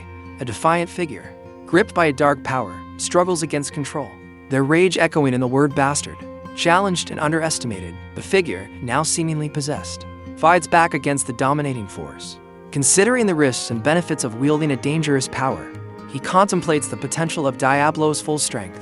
Consumed by the dark energy, he unleashes a raw, untamed power. Suddenly, a disconcerting shift occurs, the world fading as the struggling figure plunges into an unknown void. Confused and alarmed, an unseen observer questions the outcome, wondering if their champion has fallen. The young man, his brow furrowed, realized his mind was still his own. Yet the scene before him was unexpected and disturbing. A dark, swirling mass descended, ominous and vast. As the darkness solidified, a figure emerged, far smaller than the legends foretold. The man, bare-chested and wary, observed the demonic form with a mixture of awe and apprehension. The imposing, horned figure, Diablo, stood revealed, a truly remarkable sight. A wave of dark energy emanated from Diablo, prompting contemplation from the young man, hinting at a shift in the balance of power. A monstrous figure with blazing red eyes and a horrifying grin loomed over a seemingly helpless person. The revelation of a human blessed by a hidden god hanging heavy in the air. A demonic figure loomed, radiating disbelief at the very idea of a human blessed by a hidden god. Intrigued, a young man with dark hair pondered if the mysterious deity could be Adi. He recalled Adi was supposedly an AI, yet possessed such immense power. It could easily be mistaken for a god. A looming figure, dark and ominous, materialized from a swirling rift, implying even the divine blessing wasn't absolute protection. The young man, brow furrowed, pondered the unfolding scene with a mixture of confusion and suspicion. A looming, demonic figure materialized before him, shrouded in an ominous aura of power, questioning his next move. Informed of his sealed divine authority but temporary loss of godly protection, the youth's defiance sparked, a reckless challenge glinting in his eyes. With a snap of his fingers, a burst of energy ignited around him, signaling his intention to embrace the unpredictable chaos ahead. His expression hardened, a grim determination etched onto his face as he prepared to gamble everything, regardless of the consequences. The imposing, winged demon acknowledged his opponent's bravery, albeit with a hint of mockery. The human, seemingly startled, abruptly reconsidered the challenge. The demon erupted in laughter, mocking the human's sudden change of heart. He taunted the human further, accusing him of being easily provoked and arrogant. Like a demon king of pride, the human, embarrassed, stammered a demand for silence. Intrigued, the demon leaned closer, sensing a strange destiny surrounding the human, finding the whole situation rather amusing. A shirtless young man, confronted by an ominous presence, challenges fate with a defiant "so what?" grasping the cryptic words about fate and currents. A demonic entity declares its willingness to cooperate, a sinister gleam in its fiery eyes. Startled by his sudden address, the young man looks up, confusion etched on his face. A mischievous grin spreads across the youth's face as he expresses a curious anticipation for the adventure ahead. A powerful, crimson energy pulsed, deemed too formidable to engage with directly. A startled man, bare-chested and sweating, recoiled in fear from the display of power. He questioned aloud if he'd fallen prey to a sinister plot, his voice laced with anxiety. A figure, likely his subordinate, apologized for the delay, explaining the being's unexpected strength. With renewed resolve, the subordinate declared they would now unleash the boundaries rift. A startled expression flashed across the young man's face as he processed some unexpected news. A floating red orb, seemingly offered by an unseen presence, hovered near a gleaming sword held by another figure shrouded in shadow. With a cryptic promise of a century-long commitment, the orb sought the young man's care. A chuckle escaped the young man's lips as he rationalized the bizarre situation, choosing to see a glimmer of hope amidst the approaching calamities. His eyes gleamed with a subtle calculation as he realized this strange event might be a crucial advantage in the turbulent times ahead. A muscular man trained rigorously with a sword, grunting with exertion as a red-haired woman watched with a mixture of concern and amusement. Flustered by his intensity, she questioned his sudden renewed dedication to swordsmanship, his expression shifting from determined to hopeful. He declared his newfound confidence in forging a new destiny, empowered by his allies Adi, Mana, and Diablo. In a world ravaged by interspecies wars, a young man, his face etched with determination, contemplates survival. He considers rejoining the Knights, his mana level hinting at potential, but realizes wielding such power requires more than just possessing it. Practicing in private, he manipulates a spectral energy, aware that revealing his newfound ability could have dire consequences. Later, facing a stern, armored knight, he hides his secret, a sly smirk playing on his lips, concealing his true strength. The shirtless man pondered aloud, frustrated with his solitary sword training and yearning for a more effective method.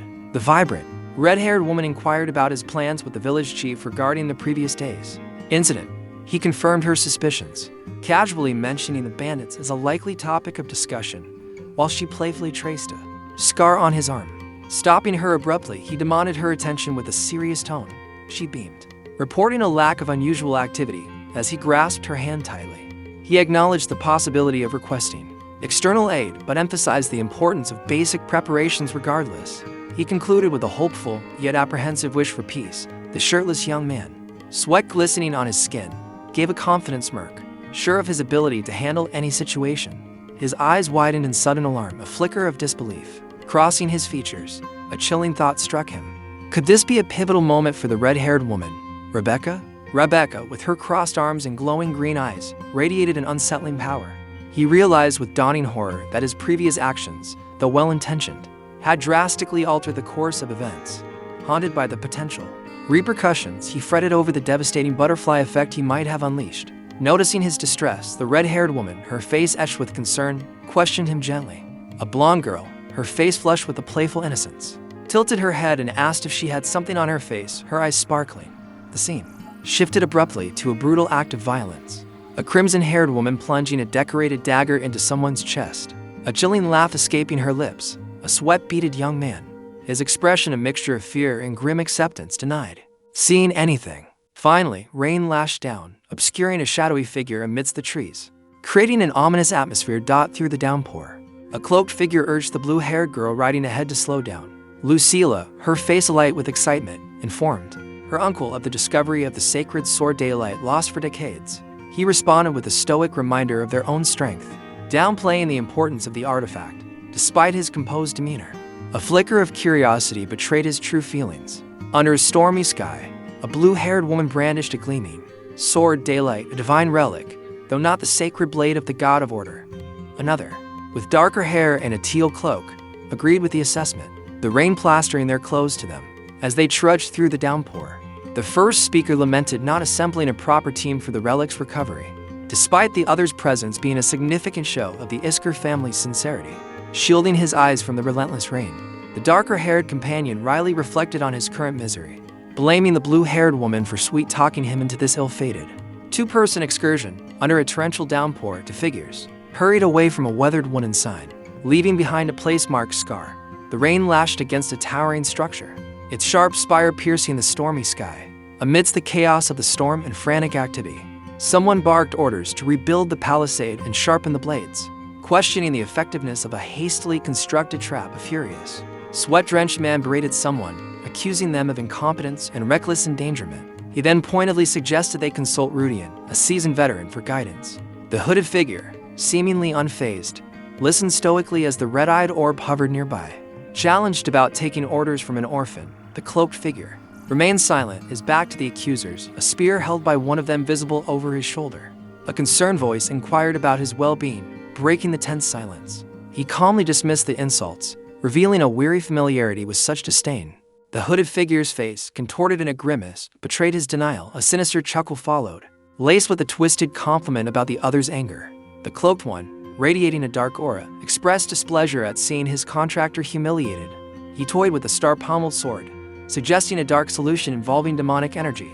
A hand, gripped tight, halted the escalating tension. The cloaked figure clicked his tongue, masking disappointment at the missed spectacle. Finally, with a sigh of boredom, he called out to Rudy and Dot under a torrential downpour. A cloaked figure was brought before Group 1, excitedly announcing the arrival of someone they sought. The hooded figure, revealed to be a serious young man, contemplated the information being relayed to him, recognizing it as a message he'd been expecting.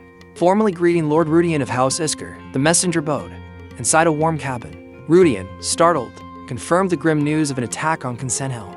The messenger solemnly affirmed, adding that Count Isker should already be aware of the incident. Concerned, one man pointed out the strategic importance of Consent Hill, implying the raiders weren't ordinary bandits. His companion confirmed his suspicions, revealing the raiders were likely soldiers from the Kingdom of Rowan's in disguise. The disguised soldiers, he explained, hid in the mountains, waiting for patrols to leave before attacking neighboring territories, a pattern repeating across 3 regions already. Assured, the first man suggested a large-scale force would quickly resolve the issue. However, the other man grimly countered that the true threat wasn't the soldiers themselves, but the possibility of demons or their minions lurking among them. A chilling image of glowing red eyes in the darkness underscored the ominous warning. A young man with intense eyes realized the upcoming fight would be harder than anticipated. His demonic-looking familiar alerted him to approaching enemies, interrupting the man's coffee break. Sighing, the man stood, accepting the inevitable confrontation. He grabbed his sword, bracing himself for the battle. Amidst a downpour of glowing rain, he offered a glowing hand to another, requesting assistance. A mysterious figure, gripping a star emblazoned hilt, agrees to something with a dark chuckle, hinting at a test of strength for a descendant of this era. Leaping through the rain-soaked night, the cloaked figure races onward, warned that their mortal body is too frail to wield the power offered freely. Pausing, the hooded individual acknowledges the risk, the rain washing over their face. as a chilling suggestion hangs in the air. Becoming a demon would simplify matters. A wry smile touches the hooded figure's lips, admitting they know, yet fearing the inevitable hunt by protagonists and secret organizations. If they succumb to demonic temptation, finally, with a determined glint in their eyes, they call out, a name, Arurudi, and the air crackles with anticipation. The ginger-haired woman, clad in a simple tunic and apron, stood tensely amidst the falling rain, her expression etched with worry. Observing her from beneath the dark hood, the cloaked figure noted her anxiety. He wondered if her unease stemmed from the demon eater's blood coursing through her veins, heightening her sensitivity to the impending crisis. Reaching out, he gently grasped her hand, offering a reassuring "Don't worry, Rebecca." Under his shimmering, rain-swept sky, the hooded figure, a mischievous glint in his golden eyes, gestured reassuringly with 3 fingers, promising a swift return within the hour. He then vanished in a flash of light, leaving behind only a faint, magical residue. Under a torrential downpour, a tense standoff unfolded between a mounted group and 2 figures, one gripping a spear defensively. The leader of the mounted group bellowed that the area was under his jurisdiction and that he knew, thanks to the Information Guild, they were more than mere raiders. The armored figure, a smirk playing on his lips, acknowledged the guild's competence with a touch of sarcasm. Under a torrential downpour, a figure in armor lamented their quickly discovered ruse. He warned his unseen companion that the Isker forces would soon be in pursuit, fueled by vengeance for days of hardship endured under harsh orders. A sinister grin spread across another man's face as he vowed retribution upon their pursuers. Suddenly, a new character appeared, his intense gaze fixed on a target. Recognized as a knight candidate, Bernard Calco, a squad leader of the Rowan Kingdom's light cavalry, drew his sword, a dangerous glint in his eye as he prepared for battle. Under a torrential downpour, a cloaked figure assesses a small group, deducing they are the raiders responsible for recent attacks. Realizing a fight there would be disastrous, he decides against immediate engagement, opting for a strategic retreat. His urgent command echoes through the rain as his followers turn to obey. A younger one shouting in alarm, one of the retreating figures, now scrambling, looks back with confusion and frustration at their fleeing enemies. Another man beside him roars in fury at their escape, a mounted knight, his face a mask of frustration, berated his comrades for failing to pursue their fleeing enemies. Spurring his horse onward, the knight charged forward with renewed determination, his sword flashing below. A man with a goatee watched in terror as the knight descended upon him with a furious roar. Raising his weapon, the knight delivered a final, fatal blow, his face twisted in a grim expression of triumph. The victim's horrified companion looked on, witnessing his comrade's demise. A warrior on horseback, sword blazing with otherworldly energy, clashed with another mid-leap, astonished. The armored warrior realized his opponent had blocked the magically enhanced blow. Gripped by sudden understanding, the dark-haired observer exclaimed in disbelief at the mana-infused blade. A clash of blades echoed as a young warrior parried a blow from a mounted adversary. The rider, smirking, complimented the youth's swordsmanship, while seizing the fallen weapon as a prize. Suddenly, a fierce roar erupted as another combatant, enraged, lunged forward to reclaim the sword. Stunned, the horseman was confronted by a furious challenger, who questioned his right to the weapon. With a chilling threat, the rider warned the challenger against escaping the cavalry's wrath. A cloaked figure loomed over fallen riders, their dark form radiating menace against the stormy backdrop. Reaching a hand towards the sky, the figure cursed their unseen enemies with venomous rage. A silver-haired warrior, eyes blazing with fury, looked up in defiance from below. Behind a makeshift barricade, 2 archers, faces grim with determination, prepared to unleash a volley of arrows, acknowledging the enemy's cunning strategy.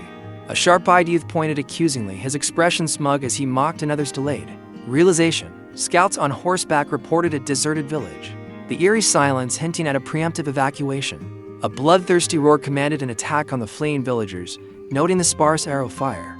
A seasoned warrior urged caution, suggesting a tactical approach to overwhelm the scattering defenders. A silver-haired knight, clad in gleaming armor, scoffed at the villagers' resistance, confident that their numbers wouldn't prevail against his superior force. A dark figure, obscured by shadows and wielding what seemed like a futuristic weapon, ambushed a group of armored riders on horseback. Startled, one of the riders, a grizzled warrior with a gleaming blade, registered the threat. With a curse, a young man, cloaked in darkness and with a determined glint in his eyes, reacted swiftly, deflecting a blow with a surge of energy.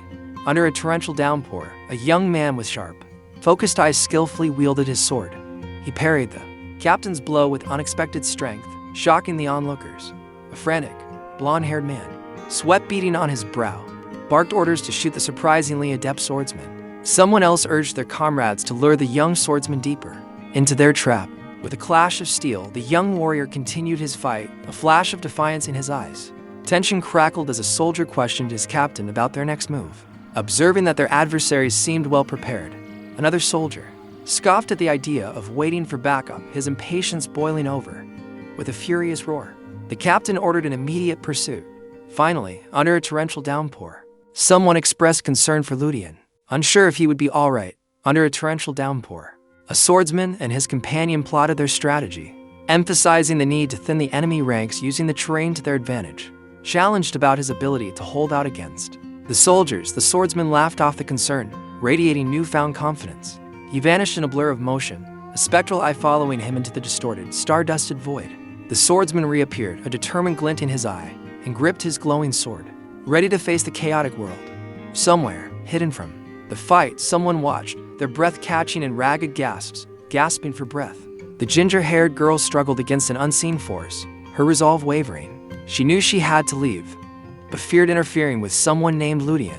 Drawn into a ritualistic circle surrounded by hooded figures and flickering candles, she braced herself for the unknown. Sweat beaded on her brow as she desperately fought to maintain control, whispering her need to hold on. A young man, stark naked but for a loosely draped cloth, gripped a dark, swirling blade, his expression a mask of grim determination. Suddenly, a fiery-haired woman materialized, her glowing red eyes fixed on him with a predatory intensity, a dark, shadowy aura emanating from her.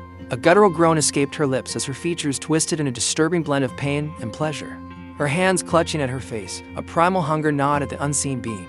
A vibrant, electric energy crackled around a shadowy figure amidst a torrential downpour. He grunted, straining against a powerful force as he channeled some unseen energy. The shadowed figure wrestled with Diablo's power, a tempting shortcut, yet too volatile to control. A terrifying surge of magenta energy erupted, threatening to obliterate the entire village. A helmeted figure recoiled in shock and fear, recognizing his opponent's ability to wield mana.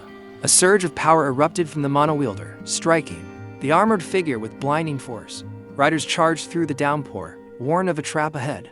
The young man, cloaked and facing away, observed the triggered magical trap, his inner monologue filled with disdain for the trap-setter's reckless methods. A smug warrior declared beast traps the ultimate weapon against monstrous foes. Furious, a scarred soldier raged at the villagers who had transformed their home into a deadly fortress, recalling a previous, easier victory. A soldier mused on the unexpected ferocity of the Baron villagers. Another soldier, face contorted in a grimace, questioned their manic fighting spirit.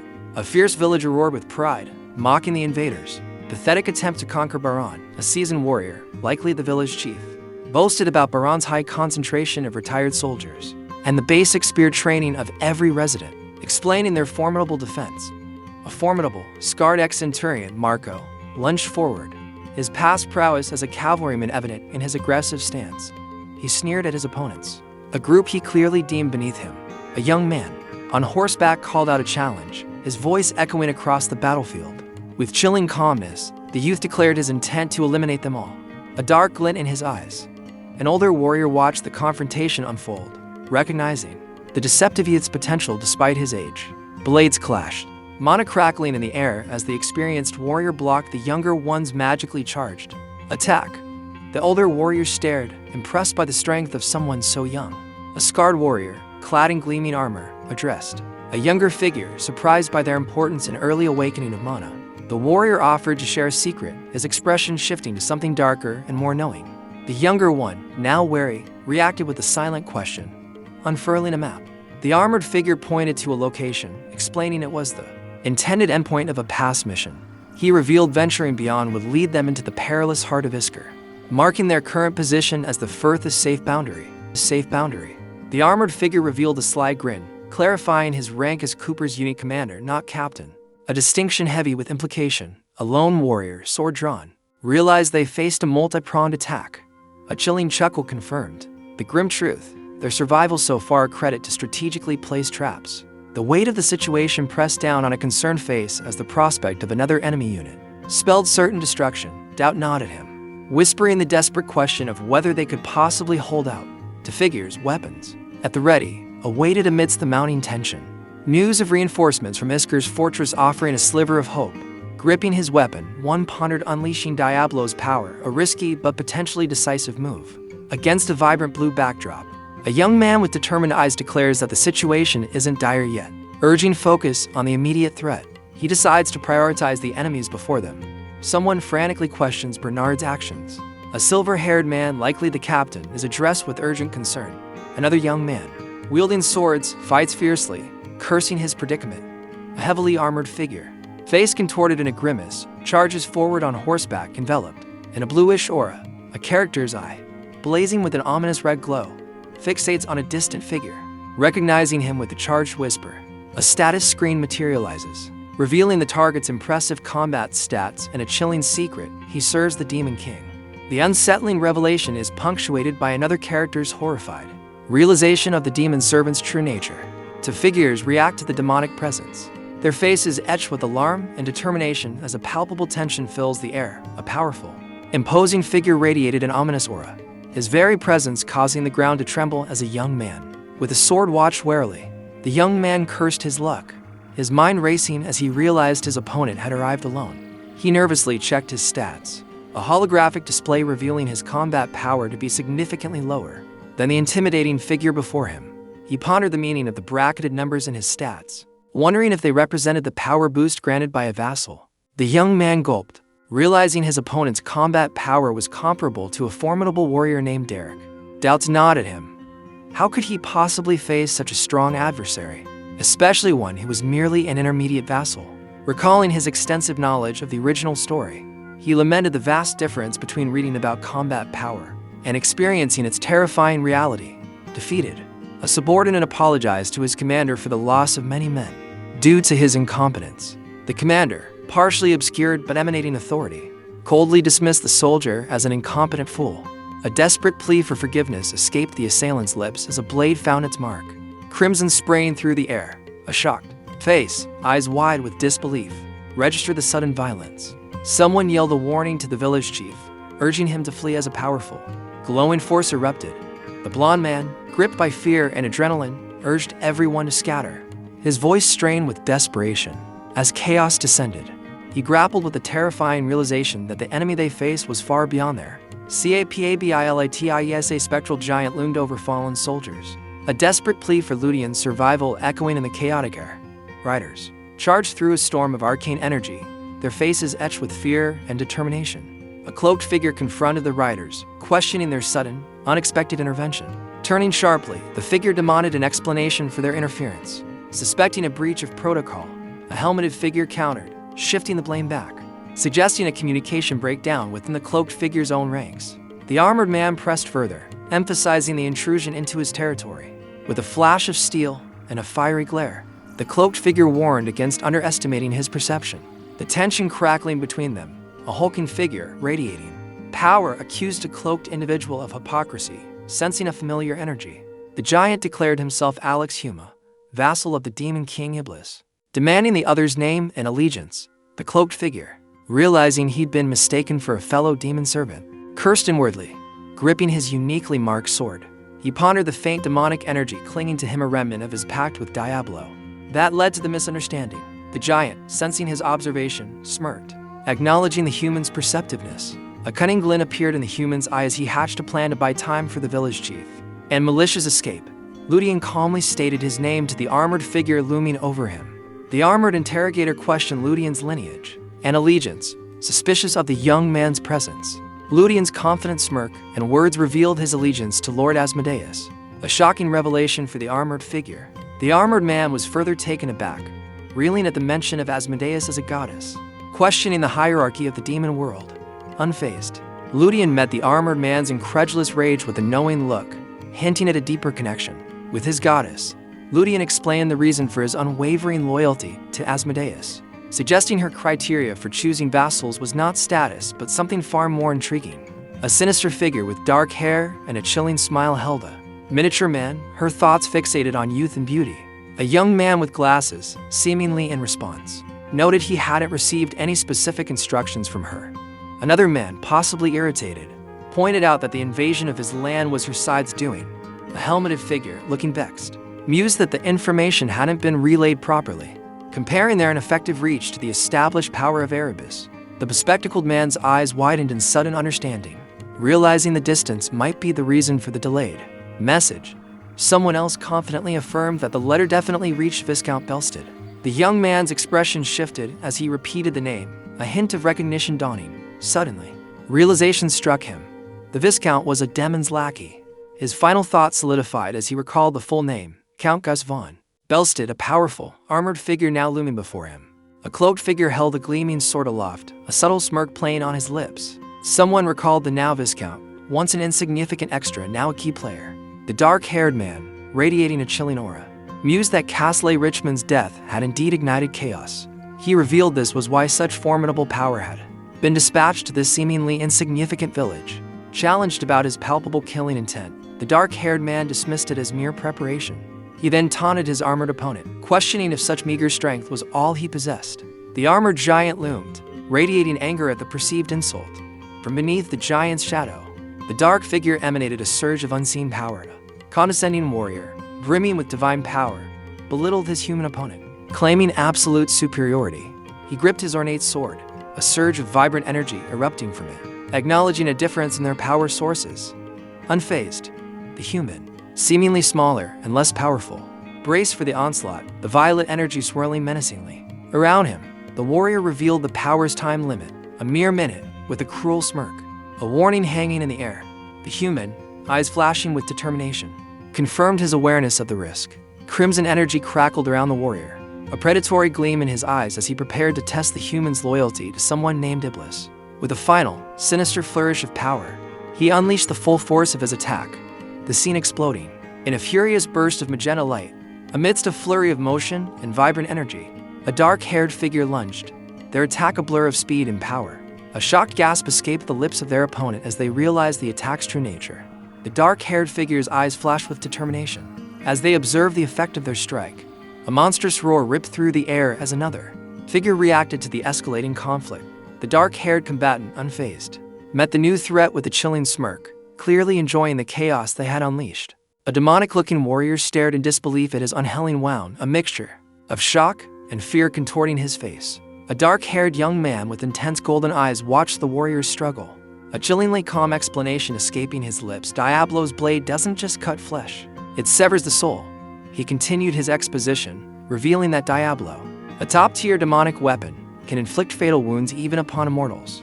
The power swirling around the masked figure in the foreground emphasized the devastating nature of the blade. The dark-haired man, a smug grin playing on his lips, expressed his satisfaction of the warrior's lowered guard. The demon warrior, his face now twisted in a snarl of rage and pain, launched a desperate attack, his aura flickering with unstable energy.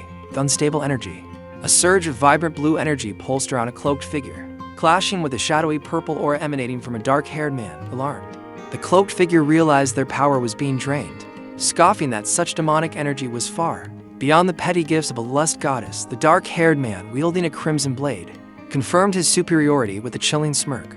He urged someone to be quiet, noting a looming time limit. In a desperate outburst, a heavily armored warrior, his face twisted in disbelief and rage, found his strength failing against a seemingly weaker opponent. A figure, cloaked in darkness, unleashes a devastating attack amidst a chaotic explosion of vibrant energy. A young man, eyes wide with a mixture of fear and determination, cries out as he wields a gleaming, ornate blade. With a grim resolve, he strikes a heavily wounded figure, their form obscured by shadows and crimson stains. The air crackles with the remnants of demonic energy, its source now fading as another figure observes the scene with a thoughtful expression. The observer muses on Diablo's usefulness, revealing his ability to absorb demonic energy, preventing contamination and discovery. Finally, the observer's gaze hardens, a sinister ambition flickering in his eyes as he envisions his power extending across the entire Rowan kingdom. Consumed by rage, a figure vows vengeance against the demon bastards. A monstrous face, contorted in fury, screams accusations of betrayal. Unmoved, a dark-haired individual, eyes blazing with intensity, questions the demon's continued defiance. With chilling finality, he delivers a death sentence, a dark aura swirling around him. A crimson blade flashes, descending with deadly precision. A figure, cloaked in darkness, wielded a sword pulsing with ominous purple energy as a person was drawn into its depths. Watching the spectacle, the cloaked figure let out a relieved sigh, acknowledging the demonic nature of the weapon. With a chilling chuckle, he warned his companion of the dangers of lingering demonic energy. The companion, unfazed, curtly confirmed his awareness. Intrigued, the companion questioned the cloaked figure about a human woman sent away earlier, his tone suggesting a hidden connection. The cloaked figure vehemently refuted a suggestion, their grip tightening on their sword. Another, seemingly calmer, voice mused that the demon's true target might have been Rebecca, descendant of a powerful predator. The first speaker angrily retorted, knowing the protagonist's suffering in the original story, and declared their intention to protect Rebecca's normal life. Turning away, the figure wished for Rebecca to remain untouched by the supernatural world, severing any future connection. The other voice offered a cryptic parting thought, acknowledging the unpredictability of fate. A cloaked figure with a sword, seemingly able, stood resolutely, hinting at a future reunion. A floating, red, single-eyed creature alerted its master to approaching newcomers. Startled, the dark-haired young man wondered if these were more demonic adversaries. The floating eye clarified, revealing the approaching figures to be an elderly man and a young girl. The young man, puzzled by this unusual pairing, pondered his course of action. Exhausted but wary, he reasoned that if they weren't hostile, there was no need for confrontation. A blue-haired woman greeted someone unseen, her expression curious. The other person, partially hidden, inhaled deeply, noting the metallic scent of blood. He offered a greeting in return, a hint of something sinister in his tone. The blue-haired woman smiled, her eyes sparkling with amusement. Comparing the unseen figure to a wary puppy, a cloaked figure embraced the man who smelled blood, praising his warrior spirit. The cloaked figure, seemingly assessing the man, was unable to fully analyze him due to a capability difference. He complimented the man's sharp senses, a pointed look in his eye. The man's eyes flashed red, his gaze intense. Clearly shocked by his inability to access information about the other person, the figures, cloaked and mysterious, observed a third, their hushed whispers betraying awe and a hint of fear at the displayed power of the lavender-haired man, gesturing towards a gruesome scene of carnage. Questioned the dark-haired figure about their involvement in the slaughter. The interrogated individual, visibly tense, admitted to participating but not acting alone, shifting some blame to the village militia. However, the focus quickly narrowed to a single corpse, the lavender-haired man implying the dark-haired figure's sole responsibility.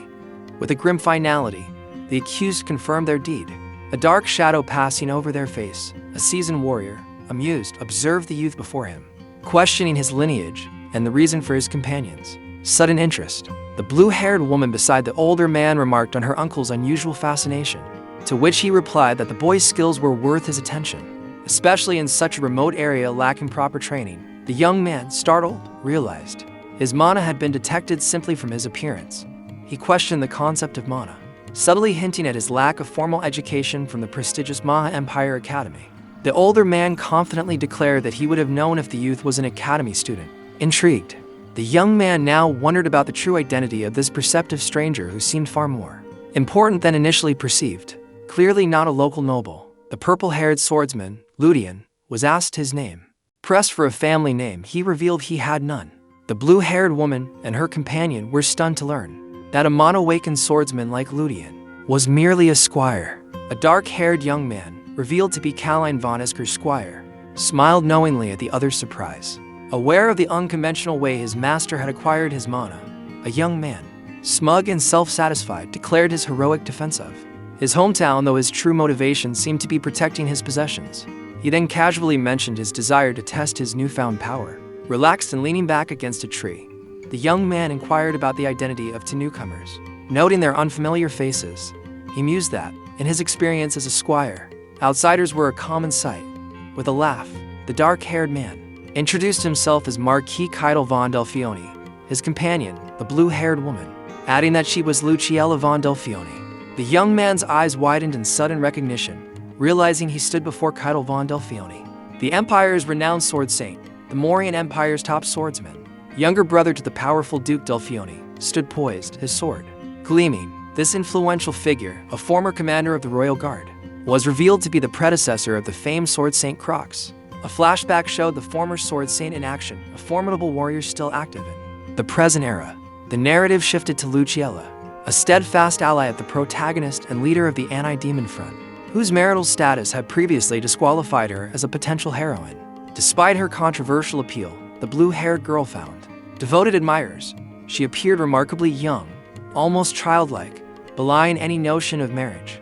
Her unwavering confidence, however, mirrored her original portrayal. The arrival of Delphione nobles hinted at an appraisal of the holy sword. A man questioned the girl about her swordsmanship.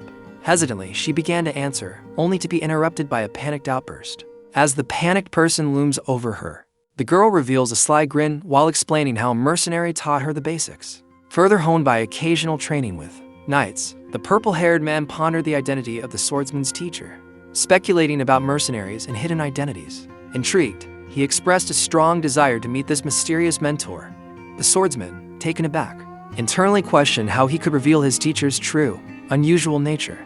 He then cryptically explained that his swordsmanship was an ancient art, a legacy from a lost civilization preserved in AI data, practicing the intricate forms. He mused on his unique position as the sole inheritor of this forgotten style. A blue-haired woman gently chided an older man, telling him he was making the swordsman uncomfortable with his intense curiosity. The older man apologized, explaining that the usually quiet swordsman was inexplicably animated.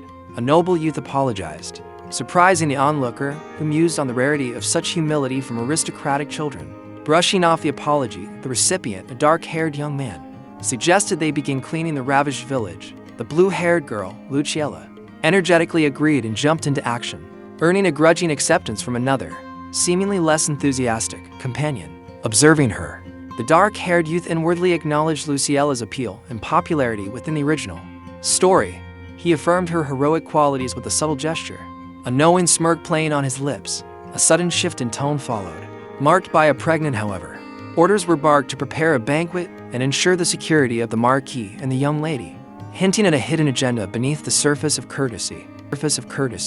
Exasperated, the dark-cloaked figure wondered aloud why he had been summoned to the main castle.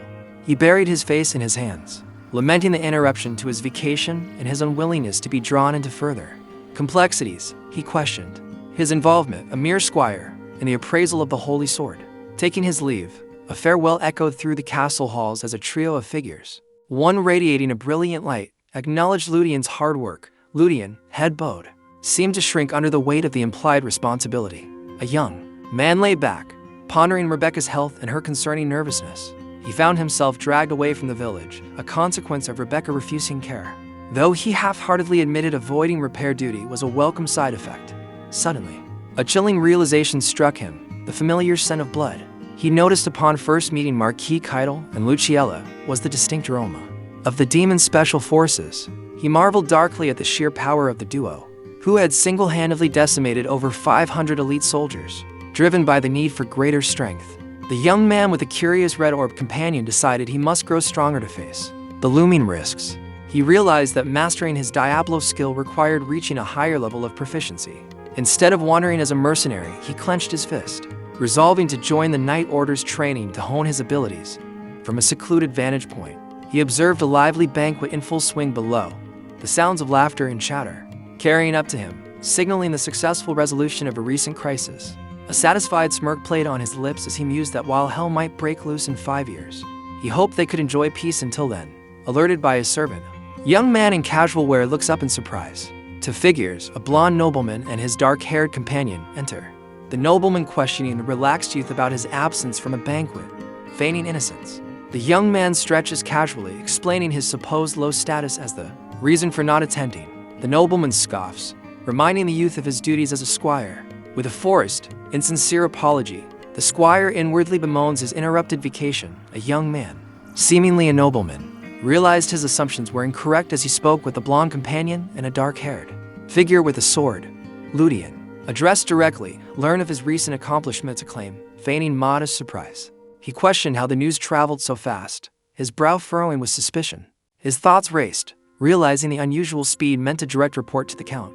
Bypassing standard procedures before a gathered assembly, a blue-haired woman gestured dramatically, radiating power, while the young man observed, processing. The Count's unexpected pleasure at his success, the fox-eyed man, Derek, seemed to be holding forth, much to the other's surprise. Despite a successful resolution with the Delphione family, a curious request followed. Intrigued, the young man questioned the importance of this new development. Derek dramatically revealed the demand: enrollment in the Empire Academy for 7 years. A flamboyant figure confirmed the news with a flourish. The listener, understanding the implications, wryly acknowledged the ducal family's preemptive move to control a certain troublemaker. A sly grin spread across the young man's face as he considered the seemingly impossible demand for Caline to spend 7 years at the academy, atoning for past dishonor. However, a dramatic shift in tone followed, as a stern figure in an ornate green robe pointedly included Ludian in the academy's mandate. Ludian, startled, pointed at himself in disbelief, questioning his unexpected involvement. The purple-haired man confirmed the holy sword's authenticity, a familiar sensation resonating within him. To onlookers gasped in awe as the man held the radiant blade. A sinister figure mused on a knight's potential, his demonic features twisted in a knowing smirk. The purple-haired man, now revealed to be Derek Wanhausen, received unexpected praise, prompting a dual invitation from a dark-haired admirer. Derek accepted the challenge with a respectful nod, his eyes glinting with anticipation. The acquisition of the holy sword was formally acknowledged, signaling the end of official business. Finally, a request, deceptively described as trivial, was presented to the Count, leaving an air of intrigue. A cloaked figure leans in, their request deceptively casual. The ginger-haired noble, startled, realizes this seemingly trivial request is anything but. The cloaked figure asks for a child named Ludian, a squire in the young lord's service. Intrigued, the nobleman questions the cloaked figure's motives. The cloaked figure admits frankly to coveting Ludian's talent, revealing the boy is a commoner without a knight's oath. The cloaked one's ambition is clear, to place Ludian within the prestigious ducal foundation. A fur-clad man pondered the difficulty of academy entry, even for the talented, questioning another's interest in a seemingly untalented child named Ludian. A nobleman with reddish hair and a neatly trimmed beard seemed to consider giving in to the Marquis's desire, despite his son's potential disappointment. A bright, almost otherworldly smile spread across the face of a blue-haired individual, hinting at a hidden motive. The nobleman, now revealed to be thinking strategically about Ludian's potential as a future aide to his heir, proposed a plan. He suggested sending Ludian to the academy, with joint familial support until graduation, allowing the boy to choose his allegiance afterwards. The fur-clad man, still suspicious of the Marquis's motives regarding Ludian, considered the proposal, seeing it as a way to potentially reclaim the boy later. The nobleman agreed, seeing an opportunity to enroll his own son in the academy as well. His son, with blonde hair and a startled expression, exclaimed in surprise at his father's decision, seizing an opportunity. A man in ornate attire proposed resolving Caline's enrollment alongside another matter. The blonde-haired nobleman directed the young master to become a transfer student at the academy, enrolling together with him. A skeptical look flashed across the young master's face as he questioned the lack of consideration for his own opinion. He gave a curt "see you later" as he turned to leave, seemingly playing along.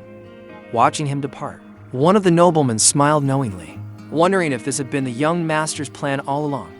He then instructed to cloaked figures, one with striking blue hair, to give the young master a week to prepare before joining them in the capital. The blue-haired woman agreed, convinced that accepting the uncle's proposal was a strategic move. A smug senior knight expressed his relief at finally being free of his squire duties with a veiled, ominous remark about his successor's fate. The departing young man bid farewell, his face alight with excitement. Later, in the boisterous tavern near Baron village, Ludian, the aspiring knight, was celebrated by a jovial, mustachioed man, humbly accepting the praise. Ludian confirmed his imminent departure for the capital's Knight Academy. A seasoned, older man, likely an ex-military man judging by his bearing, pointed out the crucial decision of which noble house Ludian would serve. Finally, the conversation turned to Rebecca, whose current state was described with a suggestive, knowing smirk. The trauma from a recent incident lingered heavily in the air as the man nervously ate, checking on the vibrant redhead resting in bed. He asked about her well-being, reassuring him of her recovery. She mentioned his upcoming trip to the capital, her gaze intent. Her direct question about the necessity of his journey hung heavy in the room, a first for her. He confessed the trip was for work, adding a wistful thought about a peaceful life together. A nervous fidgeting betrayed the woman's selfish, yet hopeful plea for him to stay, just in case. Her shy, embarrassed laughter hinted at a deeper vulnerability. Lost in thought, the young man reflected on the true nature of stories. He realized with a pang of regret that he'd undervalued someone precious, consumed by his own inadequacy. But now, a tender moment unfolded as he gently clasped another's hand. The ginger-haired woman beamed, a blush warming her cheeks as she met his gaze. She confessed a heartfelt wish, her green eyes sparkling with longing. Reflecting on her simple desires, she admitted a quiet contentment with her life, far from the ambitions of others. However, a shadow crossed his face as a solemn duty weighed heavily upon him, a responsibility he couldn't ignore. knowing that inaction would bring devastating consequences to their peaceful village. Displaced by the Rowan Kingdom's invasion, Rebecca found herself on an unexpected adventure with Abel, the protagonist. He mused about the precarious future of their village, even with his demon-slaying skills. Abel resolved that only he could prevent its destruction, a burden he carried. For Rebecca's sake as well, he accepted his difficult path, believing only he held the key to the world's fate. Rebecca, watching him, seemed to grasp more than he expected. With a knowing look, she asked if awakening her own hidden power would aid his quest. Startled, Abel realized she possessed knowledge of something profound, her words echoing with unspoken meaning. He questioned her insight, a mixture of surprise and suspicion in his piercing gaze. A shadowed figure questions how Rebecca knows something she shouldn't, his tone laced with suspicion. He warns another, seemingly younger man, against a dangerous power that brings unhappiness. Rebecca, bathed in ominous red light, is revealed as the possessor of this power, a demonic energy that corrupts the mind. The first man, now shown with concerned golden eyes, expresses his desire for Rebecca's happiness. Despite a twisted fate involving someone named Abel, Rebecca blushes, a flicker of sadness in her green eyes, wishing she could change Abel's destiny. A vision of a blonde swordsman, fierce and determined, flashes before the younger man. Stoic in his resolve, he decides to stay put, earning a cheerful good thinking from the vibrant redhead. A sly grin played on the redhead's lips as she requested a single promise. Her companion, seemingly compliant, agreed, oblivious to the implications elsewhere. A young man sat, a sword laid across his lap, the air heavy with unspoken accusations. His voice, thick with suspicion, pointed a finger of blame at another. A dismissive scoff met his accusation, brushed off as mere conjecture. The accuser pressed on, his tone sharpening with certainty, revealing a knowledge of demonic energies and contracts. Impressed, the accused acknowledged the other's insight, a hint of admiration mixed with a touch of apprehension. He finally conceded, trapped by the other's perceptive deductions. The dark-haired man, holding a star-emblazoned sword, denied any ill effects from a woman's awakening, attributing his well-being to his immense power. A sudden realization struck him, his eyes widening in disbelief, gripping the sword tighter. A surge of dark energy crackled around him as he grappled with a disturbing thought. Now agitated, he cursed under his breath, suspecting his own involvement in a mysterious event. The source of his concern, a pulsating, crimson heart brimming with demonic energy, revealed a minute, but potent connection to Diablo. The heart's influence, though small, was enough to stir the sleeping demon blood, and the man lamented the lack of forewarning. Finally, he placed a hand over his chest, his expression a mixture of resignation and a silent plea for future communication. Cloaked figure, sword resting on their lap, cryptically agreed to consider something, though hinting it wouldn't have mattered. An unseen person, gazing out a window at the cityscape, anxiously hoped for the best. Time jumped forward, and a week later, a group of adventurers, clad in various colorful attire, surveyed a vast desert landscape. One among them, a dark-haired youth, pointed towards a distant, majestic city, identifying it as the capital of the Mauryan Empire. A grand, sweeping vista of the city itself unfolded, gleaming beneath a bright sky. High above a sprawling cityscape, a desperate cry echoes, Navan. Arriving in the bustling capital city of Navan, a young man marvels at its grandeur, feeling transported to a fantastical realm. He ponders the immense scale of the city, dwarfing his family's estate. A blonde, aristocratic youth teases him about his apparent popularity, questioning the reason behind everyone's fascination. The dark-haired youth, deflecting the attention, thinks to himself, surprised by the sudden interest in his mana awakening. The blonde noble continues, revealing his father's insistence on recruiting the newly awakened mage. The mage, now suspicious, contemplates the odd generosity, wondering about the motives behind it. He voices his doubts aloud, questioning the sincerity of the offer. Finally, he forces a smile, declaring his faith in their friendship, his golden eyes hinting at a deeper, hidden thought. The blonde, sharp-eyed young man leaned in conspiratorially, urging his companion to secrecy, though he hinted they both shared a penchant for spilling secrets. The dark-haired young man, seemingly unimpressed, muttered sarcastically about cleaning up after the other's messes. As they parted ways, the blonde offered condescending protection at the academy. Oblivious to his companion's internal eye roll, the dark-haired youth watched him go, sweating slightly, more concerned about the trouble the other would undoubtedly cause him. He breathed a sigh of relief, glad to be free of that responsibility, even if only temporarily. He walked towards the impressive gates of the Delphione estate. Inside the gates, one man berated another for bringing the wrong item, while the accused offered a nonchalant explanation about a recently acquired hobby. the lavender-haired nobleman, Vincent Delfini, offered a pointed remark, his tone suggesting skepticism towards his brother's harsh judgment. The dark-haired man presented a sword to Vincent, confirming a prophecy's fulfillment, a look of grim satisfaction on his face. Vincent, holding the sword, appeared contemplative, a mix of awe and apprehension in his eyes. A prophecy was mentioned, piquing the curiosity of the other man. The dark-haired man invited the intrigued individual inside, addressing him as Ludian.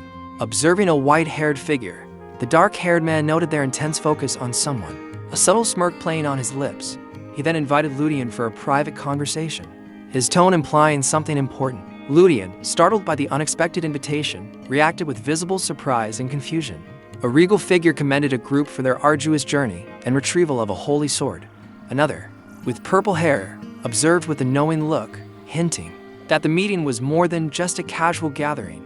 He questioned the motives of a stoic man, implying bitterness towards the Iskers and challenging his sudden interest in the Foundation's affairs. The stoic man calmly justified his actions as a necessary price.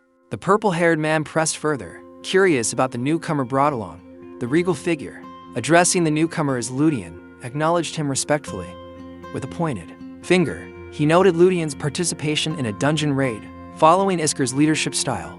A nobleman with lavender hair confirmed the rumors of the dark-haired young man's involvement in the dungeon incident. The young man readily admitted his role in destroying the dungeon's core and ending Simir Dran's life, prompting a curious inquiry from the nobleman about how he knew such details.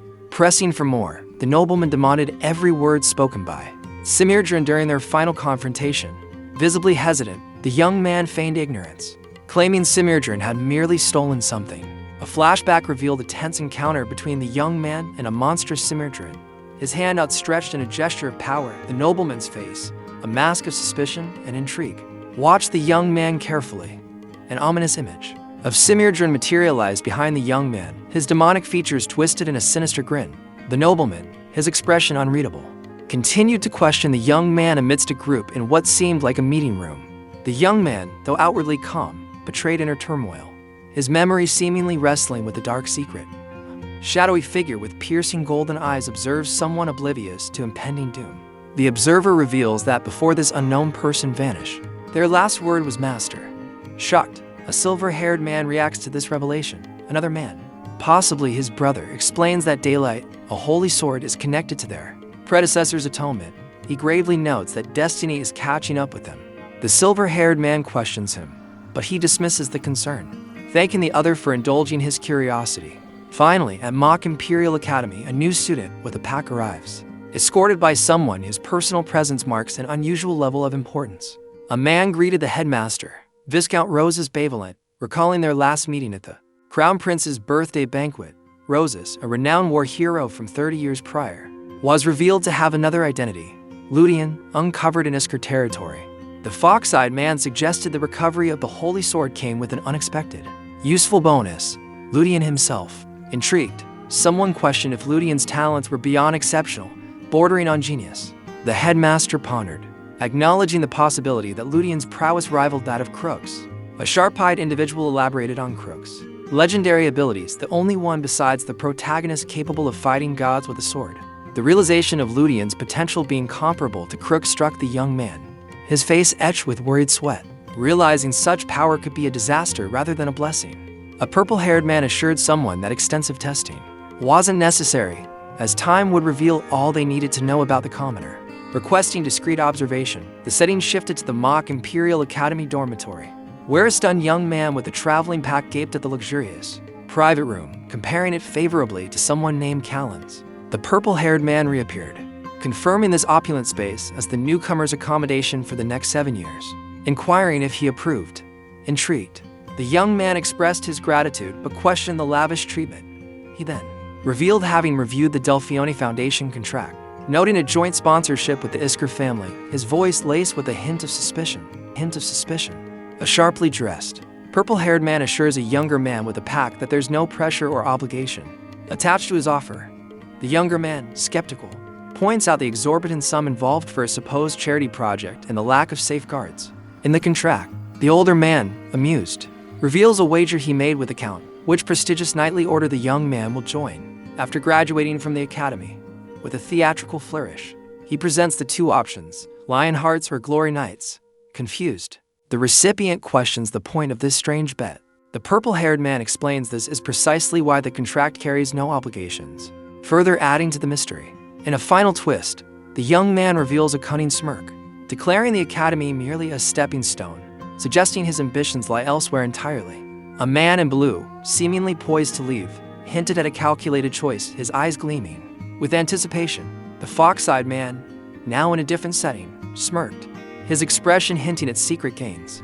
The scene shifted to Ludian's room, where a voice called out to Diablo. Diablo, a fiery, floating entity, questioned a young man about magical presences within the Delphioni estate. The young man, looking bewildered, denied sensing any magic, prompting further aggressive questioning from the skeptical Diablo. Diablo boasted of his power, claiming even his sealed senses could detect magic. Concerned, the demon student inquired about his master's troubled thoughts. Finally, the scene darkened, and the thoughts of the young man drifted to the original story of Duke Vincent and Keitel, foreshadowing impending events. To figures, marked by grim determination and draped in finery, fall victim to a demonic assassination. A lone figure with flowing blue hair and a determined stance takes up a banner, symbolizing her new leadership over the Delphidini Duchy. The dark-haired student pondered the convenient dismissal of the Duke's family's demise. Troubled, he questioned the logic of the Duke's death alongside another nobleman's, noting the differences in their circumstances. The student recalled the nobleman's assassination during travels, contrasting it with the Duke's murder within the supposedly secure capital. He sensed a deeper, more sinister plot at play, connected to the demons. A chilling realization dawned on him. If the Duke's assassination was the work of demons, other high-ranking nobles should have been targets too. He concluded that something more significant, something intentionally obscured, was happening. The final scene shows the blue-haired woman, now formally dressed, standing with two other figures, her expression a mix of resolve and hidden intent as she seemingly prepares to address the situation. A dark-haired young man, perched casually amidst shadows and a swirling crimson orb marked with a single, unnerving eye, plotted his next move, a subtle smirk playing on his lips as he considered infiltrating the Duke's household. The new student basked in the attention, a smug look playing on his lips as he surveyed the room. A sinister, hidden presence beside him mused about the abundance of souls, likening the scene to a buffet, annoyed by the intrusive thoughts. The student silently willed the being to be quiet. He wondered if his popularity stemmed from his prestigious backing, but quickly dismissed the idea, realizing the sheer number of sponsored students present. Lost in thought, he tallied the first years, including himself. A friendly voice broke his concentration, asking to sit beside him. He readily agreed, and a new student introduced himself as Ludian, his expression a mix of admiration and curiosity as he greeted the infamous transfer student. Adele introduced herself to a fellow student, revealing they were from the same foundation. The student expressed surprise at the transfer student's notoriety. Adele explained the rarity of transfers, highlighting it had been a decade since their foundation had one. The student downplayed the fuss, but Adele, with a knowing smirk, revealed the significance of the transfer being orchestrated by Sword Saint Keitel. He pointed out another notable transfer, Callan, the young lord who retrieved the Holy Sword.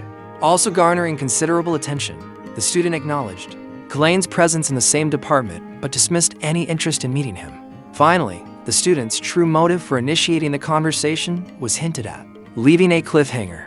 A sly-looking young man revealed that his visit was at the behest of the student council president.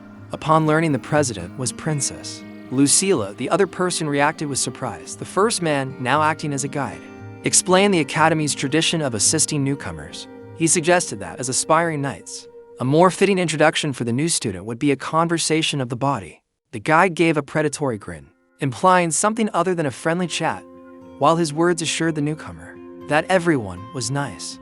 Alarmed, the new student's face paled at the veiled threat. In the mock Imperial Academy training arena, a newcomer is greeted by the fifth-year students, Oliver and Claudia, who expressed their initial surprise at his youthful appearance. Oliver and Claudia introduced their companion, the formidable Karen Letitia, with a confident flourish. Karen introduces herself as a final-year student and inquires about the rumors of the Sword Saint's personal involvement in the newcomer's arrival. The newcomer humbly acknowledges Lord Keitel's influence, prompting Karen to suggest a sparring match to assess the newcomer's true abilities. With a glint of steel and a swift strike, Karen launches a sudden attack, testing the newcomer's reflexes. A seasoned warrior casually assures a younger opponent he won't go all out, only to be met with a skeptical glare that betrays a hidden bloodlust. The purple-haired warrior playfully teases their junior, claiming they just want a taste of their abilities, downplaying the evident intensity. To observers intrigued, discuss Lord Keitel's selective mentorship, noting a similarity between the newcomer and a previous chosen one, Sir Crooks, lost in contemplation. The determined freshman ponders a bold power move, considering whether to conquer everyone. Their unorthodox stance draws the attention of the older, more experienced warrior, who inquires about their fighting style. With steely resolve, the young combatant draws their weapon, revealing the name of their technique, Adora style, a sword-based martial art, poised to unleash its full potential. A figure, clad in dark attire, scoffed at a challenge, their weapon, held casually yet ready. With a confident smirk, the challenger, radiating an almost ethereal glow, goaded the dark figure to attack. Leaping forward with predatory grace, the cloaked figure accepted the challenge. A gleam in their eyes, their blades clashed, a blinding flash of light erupting as steel met steel. The lavender-haired combatant, unfazed, met the attack head-on, their expression a mask of fierce determination. With a burst of supernatural energy, the dark figure struck, the impact sending shockwaves through the air. The lavender-haired warrior, their weapons splintering, recoiled from the devastating blow. The clash reverberated, leaving an echoing silence in its wake. A flurry of wooden swords clashed, the young trainees moving with focused intensity. Two observers, seemingly unimpressed, critiqued the trainees' form and lack of lower body control with disdainful amusement. One trainee, infuriated by the perceived slight against a sacred sword style, erupted in a fiery defense of its god-slaying potential. A calmer voice urged restraint, reminding them it was only a sparring match, while a hooded figure, observing intently, encouraged the trainees to unleash their full power. Finally, a trainee, seemingly more reserved, readied their stance with a wooden practice sword, quietly admitting they were already giving their all. The lavender-haired woman observed with dawning realization. Finally understanding the true nature of the skill before her, she analyzed the seemingly erratic movements, noting the deadly precision hidden within the chaotic swings. The observer, impressed but unconvinced, critiqued the fighter's lack of finesse, doubting its effectiveness against a true master. A flicker of uncertainty crossed the fighter's face as they questioned their own abilities. Their grip tightening on the sword hilt, a surge of determination replaced the doubt, and they prepared to strike a final, decisive blow. The clash of steel echoed as the fight resumed, a blur of motion and raw power. With a determined cry, the purple-haired girl brought down her wooden sword. The dark-haired man, caught off guard, barely parried the glowing blade. The impact reverberated, shocking onlookers who gasped in surprise. Astonishment turned to awe as they realized the wooden sword now pulsed with an unnatural energy. Her eyes flashing with newfound power, she accused her opponent of cheating. A smirk playing on her lips, he grimaced, realizing the girl had infused mana into her seemingly ordinary weapon. Wincing, the man clutched his arm, now throbbing from the mana-enhanced strike. The dark-cloaked figure clenched his fist, suspicious of the lavender-haired woman's motives. She realized the newcomer, a commoner, possessed mana, a surprising discovery. Turning her back, a flicker of understanding crossed her face now. She grasped the reason behind his transfer. He confessed his surprise at the freshman blocking his mana-infused strike. Humbly, the older student apologized for his rash actions, acknowledging his misuse of power. Reflecting on his misjudgment, he admitted he'd been misled about the transfer student.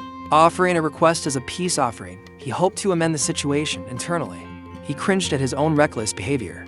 Stunned whispers filled the room as onlookers questioned the senior's apology and the freshman's unexpected strength. Finally, a new voice cut through the murmuring, demanding an explanation for the commotion. Karen, with a sharp look, arrived to check on the new student. A silver-haired individual nervously explained the situation to a stern-faced woman. The woman, unimpressed, instantly deduced that the silver-haired one had gotten cocky and took a hit from the newcomer. Elvin, the newcomer, accepted a rather insincere apology from the upperclassman. Fury flashed across Elvin's face as he processed his recent encounter. A flashback revealed a fierce battle against a red-clad warrior. Someone observing recognized the Kepler family name. Notorious villains from the original story, the green-haired, now identified as Elvin Kepler, introduced himself with an unsettling calmness, his words dripping with unspoken menace. He was revealed to be a pivotal character in the original narrative, one who had played a crucial role in the story's climax. Someone gasped, realizing with shock that the person in question was, indeed, the boss. A swirling crimson energy hinted at impending danger or a powerful revelation.